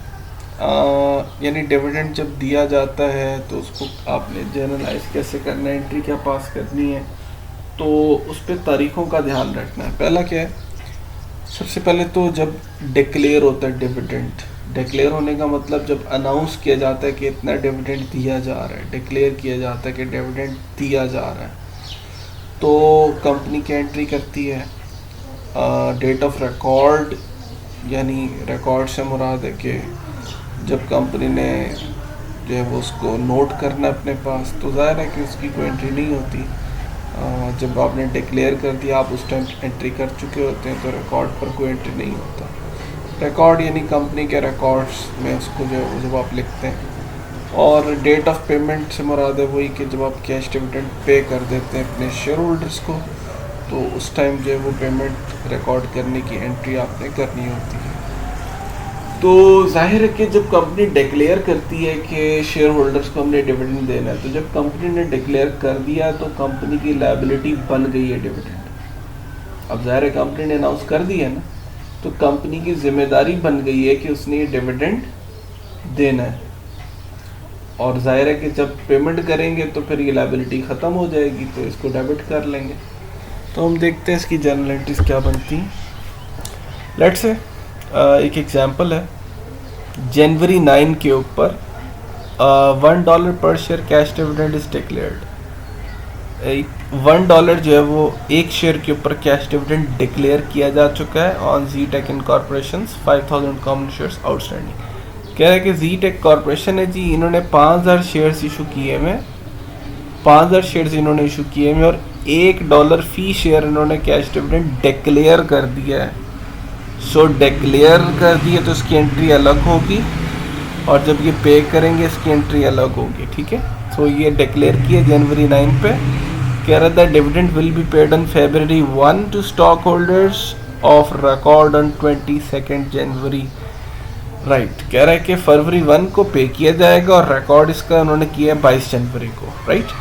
सो आपको पता है कि at the time of declaration और at the time of payment आपने एंट्री करनी है। So at the time of declaration January 9 पे रिकॉर्डिंग क्या होगी, यानी जब आप डिक्लेयर कर रहे हैं डिविडेंड देना है तो एंट्री क्या करेंगे, रिटेन्ड अर्निंग्स को डेबिट करना है। क्यों? क्योंकि आपने रिटेन्ड अर्निंग्स में से निकालने होते हैं dividend. Retained earning is a part of net income, companies net profit का पार्ट होता है ना रिटेन्ड अर्निंग, यानी कंपनी का नेट प्रॉफिट 2 हिस्सों में डिस्ट्रीब्यूट होता है, एक रिटेन्ड अर्निंग में, एक डिविडेंड में। तो रिटेन्ड अर्निंग जो बैलेंस होता है उसी में से हम डिविडेंड निकाल लेते हैं। तो रिटेन्ड अर्निंग्स कंपनी की कम रह जाएंगी जो कंपनी ने रिजर्व मेंटेन किया हुआ है, तो हम रिटेन्ड अर्निंग्स चूँकि लायबिलिटी होती है इसमें कमी वाक़ई होगी तो हम डेबिट करेंगे। और ज़ाहिर है डिविडेंड आपने अनाउंस कर दिया है, अब दिया नहीं है, अभी अनाउंस किया है, तो ज़ाहिर है डिविडेंड पेएबल आपकी क्या होगी, लायबिलिटी, कि आपने ये पे करना है, लिहाजा आप इस लायबिलिटी को क्रिएट करेंगे कॉमन डिविडेंड पेएबल से, और 5,000 से ये आप लिख देंगे। तो एंट्री क्या बनी, retained earning debit common dividend payable. Okay, so अब देखते हैं at the date of record. तो डेट ऑफ रिकॉर्ड पे तो कोई एंट्री नहीं होगी क्योंकि डिविडेंड जो आपने पे करना था वो तो आप पहले ही अपनी लायबिलिटी बना चुके हैं। डेट ऑफ पेमेंट पे देखते हैं एंट्री क्या होती है। अब जाहिर है जब आप पे करेंगे February 1 को तो आपने लायबिलिटी कितनी बनाई थी डिविडेंड को, 5,000। आपने कॉमन डिविडेंड पेएबल को क्रेडिट किया था ना, ये देखें जैसे 5,000 से आपने जो है वो क्रेडिट किया था, ये आपकी लायबिलिटी थी। तो अब आप पे तो कर रहे हैं, अब ये लायबिलिटी नहीं रहेगी ना डिविडेंड पेएबल, क्योंकि आप पे कर रहे हैं, तो इसका मतलब लायबिलिटी आपकी ख़त्म हो जाएगी। तो कॉमन डिविडेंड पेएबल डेबिट, और उसके अगेंस्ट क्या दे रहे हैं आप, कैश दे रहे हैं, तो कैश अकाउंट को क्रेडिट करेंगे 5,000 से, ठीक है, क्योंकि कंपनी का कैश आ रहा है तो कंपनी कैश को क्रेडिट करेगी 5,000 से, और कॉमन डिविडेंड पेएबल को क्या करेंगे, डेबिट करेंगे 5,000 से, राइट। सो अब 5,000 कैसे आया, चूँकि $1 पर शेयर डिविडेंड है ना, तो 5,000 शेयर हैं तो 5,000 × 1 यानी 5,000 ही आएगा। नहीं जी, तो deficits and cash dividends, deficit और कैश डिविडेंड जो है ये क्या है, डेफिसिट किसे कहते हैं, डेफिसिट का मतलब होता है जो खसारा हो जाता है आपको, ठीक है, यानी कंपनी जब लॉस में जाती है तो आपको पता है कंपनी प्रॉफिट अगर कमा रही तो लॉस भी तो हो सकता है ना, तो इसका मतलब है कि अगर कंपनी खसारे में है, लॉस में है, तो उस वक़्त कैश डिविडेंड्स की सूरत हाल हो तो क्या करना है। तो अब यहाँ पे एक एग्ज़ाम्पल आप देख लें, जैसे एक एग्जांपल उसने बना के दी हुई है, कॉमन स्टॉक $10 पार वैल्यू है, 5,000 शेयर्स हैं, ठीक है, 50,000 इसकी वैल्यू है।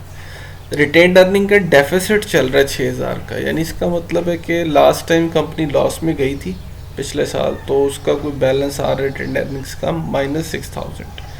तो इसका मतलब है इस वक्त जो टोटल स्टॉक होल्डर इक्विटी है कितनी, 44 है।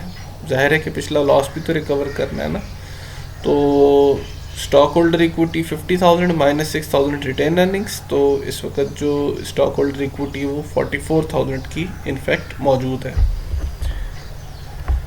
तो स्टॉक डिविडेंड्स क्या होते हैं, जैसे भी हमने कैश डिविडेंड की बात की है इसी तरह हम स्टॉक डिविडेंड की भी बात करते हैं। स्टॉक डिविडेंड यानी अगर आप डिविडेंड शेयर होल्डर्स को कैश में नहीं देते बल्कि स्टॉक में, शेयर्स में दे देते हैं, आप उनसे कहते हैं भाई डिविडेंड हम आपको दे रहे हैं लेकिन आपको कैश की बजाय ना एडिशनल शेयर्स दे देंगे, ठीक है, सो उसे हम कहेंगे स्टॉक डिविडेंड है।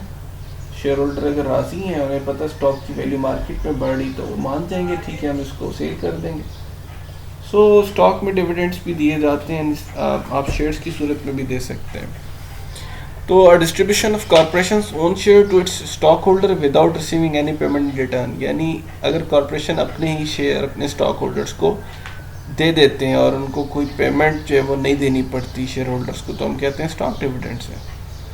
तो वाया स्टॉक डिविडेंड क्यों दिए जाते हैं, क्योंकि हो सकता है कि आपके जो स्टॉक्स हैं इनकी मार्केट में प्राइस अच्छी हो और शेयर होल्डर्स मान जाएं कि ठीक है जी हम जो है वो इसको जो है वो यूज़ कर लेंगे, इसको सेल कर देंगे, प्रॉफिट अर्न कर लेंगे, या हम इसको होल्ड कर लेंगे। अगर उनको अपनी कंपनी के ऊपर भरोसा है कि हमारी कंपनी का शेयर मज़ीद ग्रो करेगा फ्यूचर में, तो वो हो सकता है इन स्टॉक्स को अपने पास होल्ड कर लें।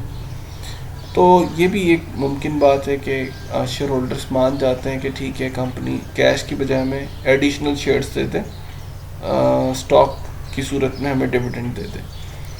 तो स्मॉल स्टॉक डिविडेंड और लार्ज स्टॉक डिविडेंड दो तरह के यहाँ पे डिस्कस हुए हैं। स्मॉल स्टॉक डिविडेंड क्या है? डिस्ट्रीब्यूशन लेस देन और equals to 25% of the previously outstanding shares. यानी अगर आपको प्रीवियस जो आउटस्टैंडिंग शेयर्स हैं उनका 25% से कम डिस्ट्रीब्यूशन हो रही है तो हम कहते हैं स्मॉल स्टॉक डिविडेंड है। और लार्ज में क्या है कि greater than 25% of the previously outstanding shares, यानी पिछले जितने शेयर्स आउटस्टैंडिंग थे उनकी निस्बत 25% अगर उनकी वैल्यू का ज़्यादा दिए जा रहा है, जैसे प्रीवियसली आउटस्टैंडिंग शेयर लेट से 100 है और आप जो है वो 25 से ज़्यादा जो है वो शेयर्स जो हैं वो फॉर एग्जांपल इशू कर देते हैं, जैसे 30 शेयर इशू कर दिए, 40 शेयर इशू कर दिए। प्रीवियसली आउटस्टैंडिंग शेयर लेट से 100 है टोटल नंबर, और आप जो है वो अब जो इशू कर रहे हैं इस वक्त वो इशू कर रहे हैं 40 शेयर्स, 50 शेयर्स, 35 शेयर्स, तो ये 25 से ज़्यादा है, तो हम कहेंगे आपने बहुत ज़्यादा लार्ज स्टॉक डिविडेंड इशू किया है। तो इसका मतलब है कि जितने आपके एग्जिस्टिंग आउटस्टैंडिंग शेयर्स हैं कंपनी के, उसके अगेंस्ट जो है वो अगर आप 25% से ज़्यादा इशू करते हैं तो हम कहेंगे लार्ज स्टॉक डिविडेंड दिए, कंपनी ने बहुत ज़्यादा स्टॉक में डिविडेंड अनाउंस कर दिए, दे दिए। और अगर कंपनी का जितना टोटल शेयर कैपिटल है प्रीवियसली आउटस्टैंडिंग शेयर्स हैं उनका जो है वो 25% या उससे कम स्टॉक की सूरत में डिविडेंड दिया जाता है तो हम कहते हैं स्मॉल स्टॉक डिविडेंड है। तो अब हम थोड़ी सी बात करते हैं इसको कैसे रिकॉर्ड किया जाएगा।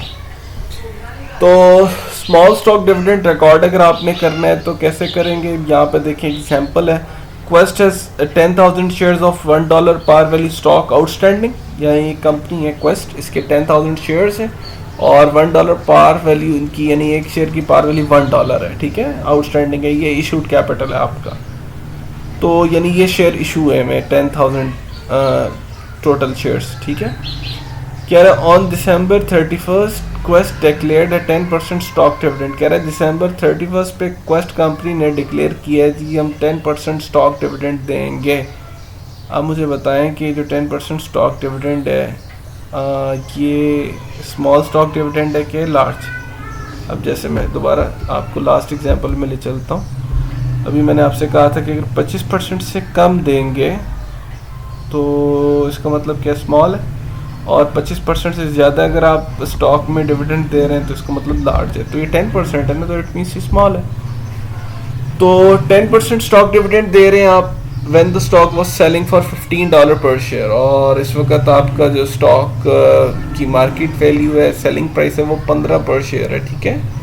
तो the stock will be distributed to stock holders on January 20। Let's prepare the December 31 entry, closing जो एंट्री होती है उसको हम देखते हैं। अच्छा जी, अब कह रहे हैं कि सबसे पहले तो आप ये देखें कि आप डिविडेंड कितना दे रहे हैं, 10% दे रहे हैं, तो इट मीन्स 10,000 शेयर्स हैं, $1 पार वैल्यू का एक शेयर है, ठीक है। जबकि मार्केट में ये बिक रहा है $15 पर शेयर पे, पार वैल्यू इसकी फेस वैल्यू $1 है, जो मार्केट वैल्यू वो $15 पर शेयर है, राइट। सो आप 10% स्टॉक डिविडेंड दे रहे हैं, तो आप सबसे पहले 10,000 का 10% निकाल लें, 1,000 शेयर्स बनते हैं। इसका मतलब 1,000 शेयर्स जो हैं ये आप क्या कर रहे हैं, डिविडेंड की सूरत में दे रहे हैं, और आपको पता है मार्केट में इनकी जो प्राइस है वो 15 है, तो इसका मतलब एक्चुअल में आप 15,000 का डिविडेंड डिस्ट्रीब्यूट कर रहे हैं। तो इसका मतलब ये हुआ कि जब आप एंट्री पास करेंगे तो आप एंट्री क्या करेंगे, रिटेन्ड अर्निंग्स डेबिट 15,000 से। इसका मतलब दूसरे लफ्ज़ों में आप जो डिविडेंड दे रहे हैं, आपको पता है जब डिविडेंड अनाउंस होता है तो रिटेन्ड अर्निंग्स आपकी क्या होती हैं, डेबिट, तो रिटेन्ड अर्निंग्स आप डेबिट कर रहे हैं, और 1,000 शेयर आप इशू कर रहे हैं, इसका मतलब है 15 उसकी वैल्यू मार्केट में, तो 15,000 से रिटेन्ड अर्निंग आपकी डिक्रीज हो जाएगी। अब आपने 15,000 से डिक्रीज कर ली रिटेन्ड अर्निंग्स, और कॉमन स्टॉक डिविडेंड डिस्ट्रीब्यूटेबल ये आपने क्रेडिट करना है 10,000 से। क्यों 10,000 से, क्योंकि आपकी जो पार वैल्यू है वो $1 है, ठीक है। तो अब यहाँ पे थोड़ा सा इशू है, वो ये है कि $1 यहाँ पे लिखा है सवाल में, ठीक है। तो अगर हम $1 इसको लेके चलें तो फिर इसका मतलब है कि ये 1,000 इधर आएगा कॉमन स्टॉक, राइट, और इधर जो आपके पास प्रीमियम है वो 14,000 आ जाएगा अगर इस $1 को लेके चलेंगे। यहाँ पे स्लाइड में इन्होंने 10 लिखा हुआ, हो सकता है यहाँ पे उनको गलती लगी हो 1 की जगह, ये 10 पार वैल्यू हो। बहरहाल दोनों सूरतों में अगर $1 के हिसाब से आप करेंगे, $1 के हिसाब से, तो इधर 1000 आ जाएगा, और जो एक्सेस में होगा 14,000 वो आपका प्रीमियम आ जाएगा। और इस केस में अगर $10 है, जैसे यहाँ पे अगर मिसिंग हो गई है $10 है, तो फिर जो है इसको हम 10,000 ही ट्रीट करेंगे, राइट। तो मैं इसको 10 ही कर देता हूँ, ठीक है।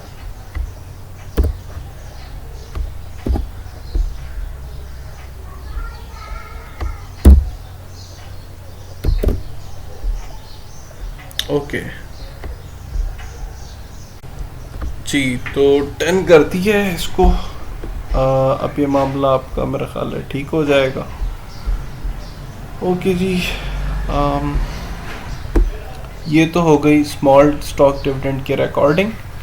और दूसरी बात ये कि अब आप सोच रहे होंगे कि रिटेन अर्निंग हमने डेबिट तो की है 15,000 से, वहाँ पे तो बात समझ आती थी कि भाई जब कैश डिविडेंड आपने दिया था तो बात समझ आती थी कि आप चूँकि पे कर रहे होते हैं तो रिटेन अर्निंग्स जो आपने सेविंग स्कीम या रिजर्व में लेके गए हुए कंपनी के पास प्रॉफिट्स को, और अब जाहिर है कि उसमें से आप दे रहे हैं तो रिटेन अर्निंग का बैलेंस कम हो जाएगा। अब यहाँ पे तो आप स्टॉक डिविडेंड दे रहे हैं ना, शेयर्स में दे रहे हैं डिविडेंड, तो रिटेन अर्निंग का बैलेंस कैसे कम होगा? मतलब एक क्वेश्चन अराइज होता है ना जहन में कि रिटेन अर्निंग का बैलेंस कैसे कम होगा? हम कैश तो नहीं दे रहे, हम तो उनको इजाफी शेयर्स दे रहे हैं, और रिटेन अर्निंग्स जाहिर है कि जो आप पैसे आपके पास पड़े हैं वो कैसे कम होंगे अगर आप शेयर्स उनको दे रहे हैं तो इसका सिंपल जो लॉजिकल आंसर है वो ये है कि जाहिर है कि आप जो शेयर्स उनको दे रहे हैं अपने शेयर होल्डर्स को, उन शेयर की अब जाहिर है कि वैल्यू है ना एक, अब उनकी वैल्यू मार्केट में कितनी है? $15 पर शेयर। इसका मतलब आप एक शेयर जो है वो उनको जब डिस्ट्रीब्यूट कर रहे हैं तो वो $15 का है। इसका मतलब अगर वो एक शेयर आप ना डिस्ट्रीब्यूट करें तो $15 आपके पास एक्सेस में होते हैं, आप उनको खुद भी कैश करा सकती है कंपनी। यानी इसका मतलब है कंपनी ने नए शेयर इशू किए, तो उन नए शेयर के अगेंस्ट पैसा तो नहीं आया ना कंपनी को, क्योंकि वो तो डिविडेंड की सूरत में इशू किया। आपको पता, जब कंपनी शेयर इशू करती है तो कंपनी पैसा लेती है। अब कंपनी ने जब शेयर इशू कर दिए डिविडेंड की सूरत में, तो उनका पैसा तो नहीं ना लिया उन शेयर होल्डर से, क्योंकि वो तो डिविडेंड में दिए। शेयर होल्डर को पैसा तो नहीं ना देंगे कंपनी को, कंपनी तो खुद मुफ्त में उनको शेयर दे रही है कि भाई आप भी डिविडेंड की सूरत में ले लो। तो इसका मतलब ये हुआ कि कंपनी के पास जो पैसा है वो कंपनी को नहीं मिला। तो कंपनी को चूँकि पैसा नहीं मिला, अब कंपनी ने कहाँ से निकालना पैसा? क्योंकि मार्केट में ज़्यादा शेयर गर्दिश कर रहे हैं, कंपनी के पास जो इशूड कैपिटल है वो कम है, सब्सक्राइब्ड कैपिटल। देखें, अब कंपनी इजाफी अगर शेयर इशू कर देगी तो कंपनी की बैलेंस शीट तो डिस्टर्ब हो जाएगी ना, क्योंकि कंपनी के पास जो है वो बैलेंस शीट में लिखा आ रहा है कि फॉर एग्जांपल कंपनी के 100 शेयर थे, कंपनी ने 5 शेयर डिविडेंड में इशू कर दिए, तो मार्केट में कितने होगा total share? 105। Company balance sheet में लिखेगी कि मेरे 105 इशूड शेयर्स हैं, जबकि कैपिटल कितना आ रहा होगा? 100 शेयर्स का। जो कैपिटल अमाउंट में आ रहा होगा वो तो 100 शेयर्स का आ रहा होगा ना, जबकि मार्केट में 105 शेयर गर्दिश में। तो इसका मतलब ये है कि ये यहाँ पे कॉन्ट्राडिक्शन आ जाएगी। तो इस कॉन्ट्राडिक्शन को दूर करने के लिए कंपनी अपने रिटेन्ड अर्निंग में से पैसा निकालेगी, रिजर्व में से पैसा निकालेगी और कैपिटल में इंजेक्ट करेगी, ठीक है। तो इसलिए जब रिटेन्ड अर्निंग से पैसा निकाला जाएगा, रिजर्व में से पैसा निकाला जाएगा, तो रिजर्व आपके कम हो जाएंगे, और चूंकि रिटेन अर्निंग या रिजर्व जब कम होंगे तो लायबिलिटी कम हो रही तो आप डेबिट करेंगे, इसलिए हम इस रिटेन अर्निंग को डेबिट करते हैं। ठीक है, बात समझ आ गई। और ज़ाहिर है शेयर इशू किए तो उसको आप क्रेडिट करेंगे, तो इस तरह से आप इसको रिकॉर्ड करते हैं। ओके जी, नेक्स्ट पे चलते हैं। अब देखें जी, बिफोर द स्टॉक डिविडेंड और after the stock dividend entries क्या बन रही हैं। तो स्टॉक डिविडेंड देने से पहले और स्टॉक डिविडेंड देने के बाद। अब ये एक एग्जांपल उसने कंसिडर की है कि लेट से कॉमन स्टॉक है, $10 पार वैल्यू, 15,000 शेयर्स ऑथराइज्ड हैं, 10,000 शेयर्स इशूड एंड आउटस्टैंडिंग है। तो ज़ाहिर है कि जो इशूड और आउटस्टैंडिंग है शेयर्स आपके, वो वही आपके आउटस्टैंडिंग शेयर्स कहलाते हैं। सब्सक्राइब कैपिटल होता है, तो $10 पार वैल्यू है तो 10 मल्टीप्लाई बाय 10,000, 1,00,000 ये आ गया। Paid in capital in excess of par value common stock 8,000, ये पहले से एक बुक से आप देखेंगे, वहाँ पर उसने एग्जांपल दी होगी। रिटेन्ड अर्निंग्स पुरानी वाली 35,000 है, ठीक है। ये स्टॉक डिविडेंड देने से पहले की एक सिचुएशन आपको बताई गई है, लेट से ये है, ठीक है। ये एक बिजनेस का रिकॉर्ड है, अभी हमने स्टॉक डिविडेंड नहीं दिया तो ये रिकॉर्ड है। और अब स्टॉक डिविडेंड देने के बाद क्या होगा, रिटेन्ड अर्निंग्स लेट से डेबिट, कॉमन स्टॉक क्रेडिट, और कॉमन स्टॉक जो एक्सेस में है वो क्रेडिट। तो इसका मतलब है कि ये आपने जो है वो स्टॉक में डिविडेंड्स दिए, जैसे कि ये एग्जांपल भी आपने देखी थी, ठीक है। तो ये आफ्टर द स्टॉक डिविडेंड है। तो रिकॉर्डिंग स्मॉल स्टॉक डिविडेंड ये वैसे भी हमने कर ली है, दोबारा आ गई है, हाँ ये रिपीट हो गया सच ही, ठीक है, ये स्लाइड रिपीट हो रही है। और इसमें सिर्फ एक चीज़ का ख्याल रख लें, वही स्लाइड वही है, क्वेस्ट वाली है, और वही इन्होंने जो है वो बताया है।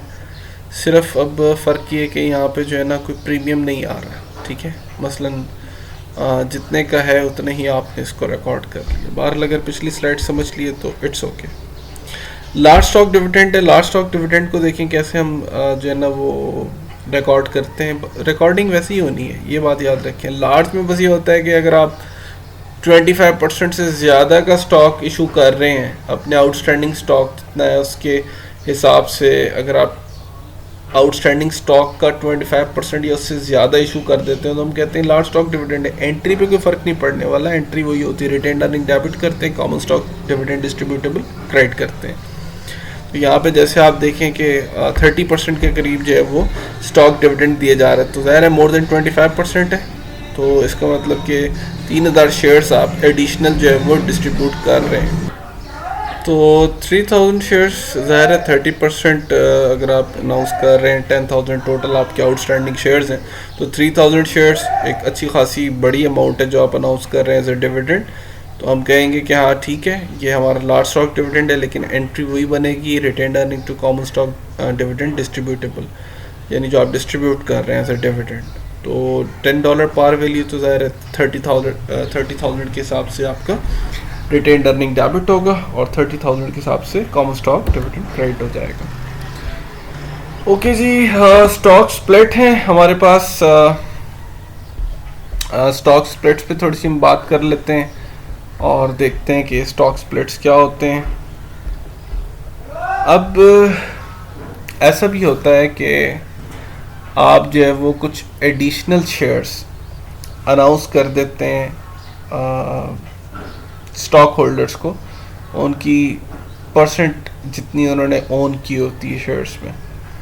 तो ये जैसे डायग्राम सिंपली बनी हुई है कि ओल्ड शेयर्स हैं जैसे स्टॉक होल्डर्स के पास, और इनकी वैल्यू जो है वो फॉर एग्जांपल है $20 पार वैल्यू, और 1,00,000 शेयर्स ये बनते हैं। तो अगर कंपनी इसको जो है वो स्टॉक को स्प्लिट कर देती, मसलन स्टॉक स्प्लिट से मुराद है कि पार वैल्यू को कम कर देती कंपनी और नए शेयर्स इशू कर देती है, तो ज़ाहिर है कि फिर नंबर ऑफ़ शेयर्स बढ़ जाएंगे लेकिन पार वैल्यू कम हो जाएगी। जैसे इस एग्जांपल में बताया कि $10 पार वैल्यू हो गए, 2,00,000 शेयर्स हो गए, जबकि पहले पार वैल्यू $20 थी और 1,00,000 शेयर्स थे, ठीक है। सो ये भी स्टॉक स्प्लिट्स होते हैं। तो इसमें ये होता है कि आप क्या करते हैं कि अपने जो वैल्यू होती है पार वैल्यू, इसको रिड्यूस कर देते हैं। अब ये कोई हार्ड एंड फास्ट रूल नहीं है कि आपने हमेशा ऐसे ही करना है कि अगर वैल्यू है तो उसको हाफ कर दें, आपकी मर्ज़ी। आप किसी भी रेशो में इसको जो है वो स्प्लिट कर सकते हैं, किसी भी रेशो में आप इसको जो है वो इंक्रीज़ कर सकते हैं। अच्छा जी, अब बात करते हैं एग्जाम्पल की। ओके, अभी हमने जो लास्ट टाइम डिस्कस किया, आपको पता है कि कैश डिविडेंड हमने डिस्कस किया, हमने स्टॉक डिविडेंड डिस्कस किया, तो उसकी एक एग्जांपल है और ये आपने जो है वो इसको रिकॉर्ड करना है, ठीक है। तो मुख्तलिफ इसमें एग्जांपल्स हैं। तो लेट से अभी जो कंपनी के बैलेंसेस हैं, इसमें आपको पता है कॉमन स्टॉक $10 पार वैल्यू है, 500 शेयर्स ऑथराइज्ड हैं, 200 शेयर्स इशूड और आउटस्टैंडिंग है। तो 500 शेयर्स ऑथराइज्ड हैं, इसकी तो हमें ज़रूरत नहीं है। 200 शेयर इशूड आउटस्टैंडिंग है, तो इसका मतलब है 200 मल्टीप्लाई बाय कॉमन स्टॉक $10 पार है, तो 200 मल्टीप्लाई बाय 10 $2000 जो है ये हमारा आउटस्टैंडिंग कॉमन स्टॉक होगा। और paid in excess par common stock 1000 है, रिटेन अर्निंग्स 5000 है। अब रिटेन अर्निंग्स का भी ध्यान रखना है, क्योंकि जब आप डिविडेंड देंगे तो रिटेन अर्निंग्स में से ही निकालना होता है, ठीक है। तो कॉमन स्टॉक 1000 है, ये भी रिजर्व है आपका प्रीमियम में, तो टोटल जो वैल्यू बनती है आपकी 8000 की है इक्विटी की, ये टोटल इक्विटी है आपकी। कह रहे all outstanding common stock was issued for $15 पर share when the company was created. कह रहे कि जितना भी कॉमन स्टॉक जो इशू किया गया वो $15 पर शेयर, तो जब कंपनी क्रिएट की गई थी तो $15 पर शेयर कॉमन स्टॉक था। Prepared journal entries to the account the following transaction during the current year. Okay, अब कुछ डिविडेंड से रिलेटेड एंट्रीज होंगी जिनको ज़रा देख लें, ठीक है। सबसे पहले जनवरी 10 है जी, कह रहा the board declared $0.10 cash dividend, यानी बोर्ड ने डिक्लेयर की, तो $0.1 कैश डिविडेंड डिक्लेयर किया है जी पर शेयर, और इसको रिकॉर्ड 28 जनवरी पे किया जा रहा है, राइट। अच्छा, पहले तो आपने, आपको पता है रिकॉर्ड करने की तो हम कोई एंट्री नहीं करते हैं, डेट ऑफ रिकॉर्ड पे तो एंट्री नहीं होती। हाँ, डिक्लेयर जब किया जाता है तो एंट्री करते हैं। तो 0.10 डिक्लेयर कर रहे हैं, आपको पता है डिक्लेयर करने की क्या एंट्री होती है। $0.10 कैश डिविडेंड है, तो इसका मतलब है कि आप डेबिट किसे करेंगे, रिटेन अर्निंग्स को, और जाहिर है कि आपने अभी डिविडेंड अनाउंस किया है, डिक्लेयर किया है, तो फिर आप क्रेडिट किसको करेंगे, जो डिविडेंड पेएबल अकाउंट है उसको क्रेडिट करेंगे। तो 15 फरवरी पे कह रहा है paid the cash dividend declared on January 10, और जाहिर है कि जनवरी 10 पे डिक्लेयर किया था, अब आप पे कर रहे हैं 15 फरवरी को। आपको जब आप पे करेंगे तो आप एंट्री क्या करेंगे, डिविडेंड पेएबल अकाउंट डेबिट करेंगे, कैश अकाउंट क्रेडिट कर देंगे, राइट। तो अब इससे कुछ रिलेटेड एंट्रीज हैं जो अब हम देख लेते हैं। तो अब आप देखें, सबसे पहले जो जनरल एंट्री है 10 जनवरी पे, वो क्या ही है, retain earning debit common dividend credit. तो 200 शेयर्स हैं, ज़रा जो आउटस्टैंडिंग इशूड शेयर्स हैं, 0.10 से मल्टीप्लाई कर दें $20 से, $20 से एंट्री हो जाएगी। 28 जनवरी को कोई एंट्री नहीं होती डेट ऑफ रिकॉर्ड पे, आपको पता है, जैसे यहाँ पे इसने कहा। और 10 जनवरी जो है इसके ऊपर आप डिविडेंड पे कर रहे हैं, तो आपको पता है एंट्री क्या करेंगे, कॉमन डिविडेंड पेबल जो क्रेडिट यहाँ पे हो रहा था उसको डेबिट कर देंगे, कैश को क्रेडिट कर देंगे। इस तरह से आपकी ये पहली जो जनवरी 10 और 15 वाली ये एंट्रीज पूरी हो जाएंगी, राइट। अब हम बात करते हैं ज़रा मार्च 31 के ऊपर। इसने कहा था कि dividend 20% stock dividend, the market value stock is 18 पर शेयर। अब आपको पता है कि 20% स्टॉक डिविडेंड इशू किया जा रहा है, तो स्मॉल स्टॉक डिविडेंड है ना, 25% से नीचे है, तो स्मॉल स्टॉक डिविडेंड हुआ तो इसको रिकॉर्ड करना है। स्मॉल और लार्ज और रिकॉर्डिंग एक तरह से होगी, सिर्फ अमाउंट का फ़र्क आता है। तो स्टॉक डिविडेंड जब आप अनाउंस करेंगे तो आप जाहिर है एंट्री क्या करेंगे, रिटेन अर्निंग्स को डेबिट करेंगे, कॉमन स्टॉक डिविडेंड डिस्ट्रीब्यूटेबल को क्रेडिट करेंगे, और हमने चेक करना है कि हमें कोई इस पे प्रीमियम बच रहा है कि नहीं बच रहा है। तो अब आप देखें कि 20% स्टॉक डिविडेंड आपने अनाउंस किए, मार्केट वैल्यू 18 है, राइट। तो सबसे पहले तो आप ये करें कि आप ये देखें 20% बनता कितना है शेयर्स का। तो टोटल शेयर्स कितने, 200 का 20% ले लें, कितने बनते हैं, 40 शेयर। 40 शेयर जो हैं ये आप डिविडेंड में दे रहे हैं, तो इसका मतलब ये है कि 40 मल्टीप्लाई बाय मार्केट में कितनी प्राइस है इसकी, 18। तो 40 मल्टीप्लाई बाय 18 करें, 720 आ गया। रिटेन अर्निंग से आप इतना पैसा निकाल लेंगे। अब कॉमन स्टॉक जो डिविडेंड डिस्ट्रीब्यूटेबल है उसको हम क्रेडिट करेंगे, वो होगा पार वैल्यू से। आपको पता है एक शेयर की पार वैल्यू कितनी है, यहाँ पे 10 लिखा हुआ, ठीक है। तो 10 है ना, तो 10 मल्टीप्लाई बाय 40, 400 आ गया।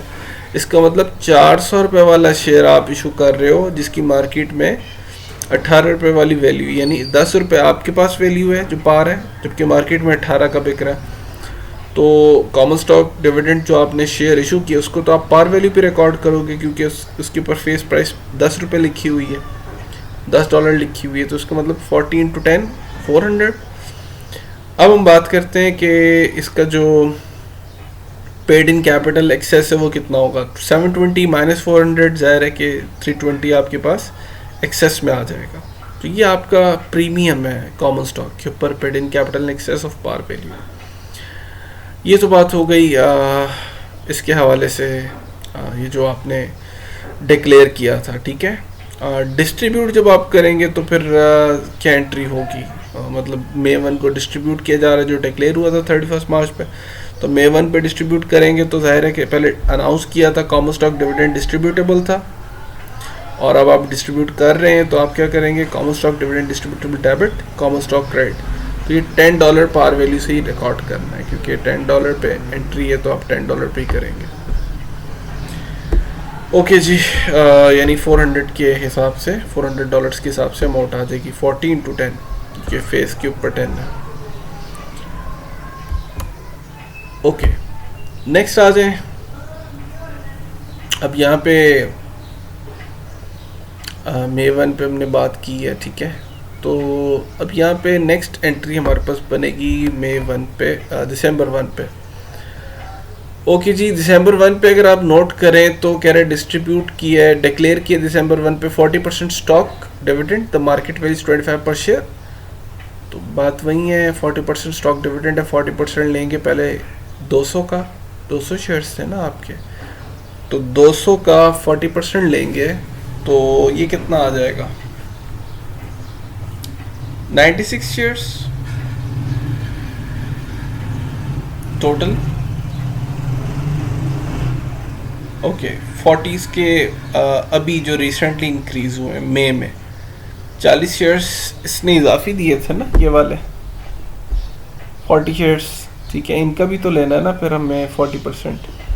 तो दूसरे लफ्ज़ों में टोटल शेयर्स 240 हो गए, क्योंकि 200 पहले थे, 40 आपने मज़ीद डिस्ट्रीब्यूट कर दी, 240 इशूड शेयर्स हैं, इनका 40% आप ले लेंगे, ठीक है। तो 96 शेयर्स जो हैं ये आपके पास वो हैं जो अब आप इशू कर रहे हैं मज़ीद, तो वो ऐड अप करके फिर आपने लेना है। तो 96 शेयर्स जो हैं ये आपके पास अब हैं जो अब आप डिविडेंड दे रहे हैं। तो लार्ज स्टॉक डिविडेंड है, आपको पता है कि इसकी जो वैल्यू है वो कितनी है?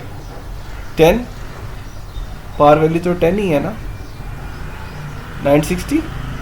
और कॉमन स्टॉक जब आप इसको डिविडेंड को डिक्लेयर कर देंगे, जब आप इसको जो है वो अनाउंस करेंगे, तो इसका मतलब है फिर ये एंट्री हो गई, और जब डिलीवर करेंगे, डिस्ट्रीब्यूट करेंगे, तो ये वाली एंट्री हो जाएगी, यानी इसका रिवर्स कर देंगे, ठीक है।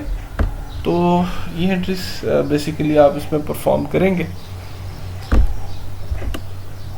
ओके, मेरा ख्याल है कि इतना ही रखना चाहिए, काफ़ी हो गया, बाकी इंशाल्लाह नेक्स्ट लेक्चर में करते हैं।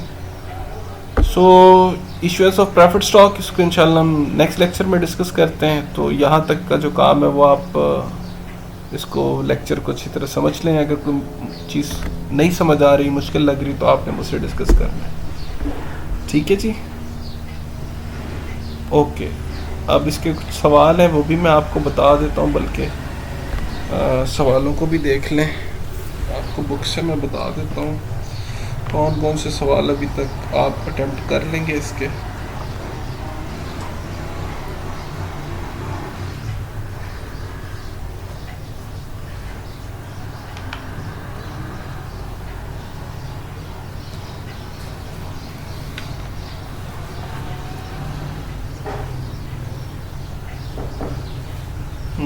सवाल इसके जो हैं, बुक का आपका पेज है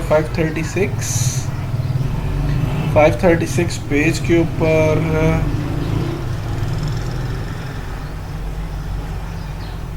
QS 13-2 एक ये क्वेश्चन है, QS 13-3, QS 13-4, QS 13-5, 6, 7, ये तो आपने कुछ जो है ना वो करने हैं सवाल, ठीक है। QS 13.13-8, QS 13-9, QS 13-10, ये छोटे छोटे सवाल हैं, बहुत छोटे छोटे हैं, एक एक दो एंट्री इसमें होनी है बस, ठीक है। तो ये आपने 9 तक करनी है, ठीक है जी। QS 13-9 यानी QS 13-2 से लेके QS 13-9 तक करना है। बाकी एक्सरसाइजेस मैं अभी मेंशन कर देता हूँ। लेक्चर अपलोड होगा आपका तो साथ में मेंशन कर दूँगा। ओके, अपना ख्याल रखिएगा। अगर कोई मसला है इस लेक्चर में तो आपने मुझसे डिस्कस करना है, और कोई प्रॉब्लम होगी तो हम उसको फिर देख लेंगे।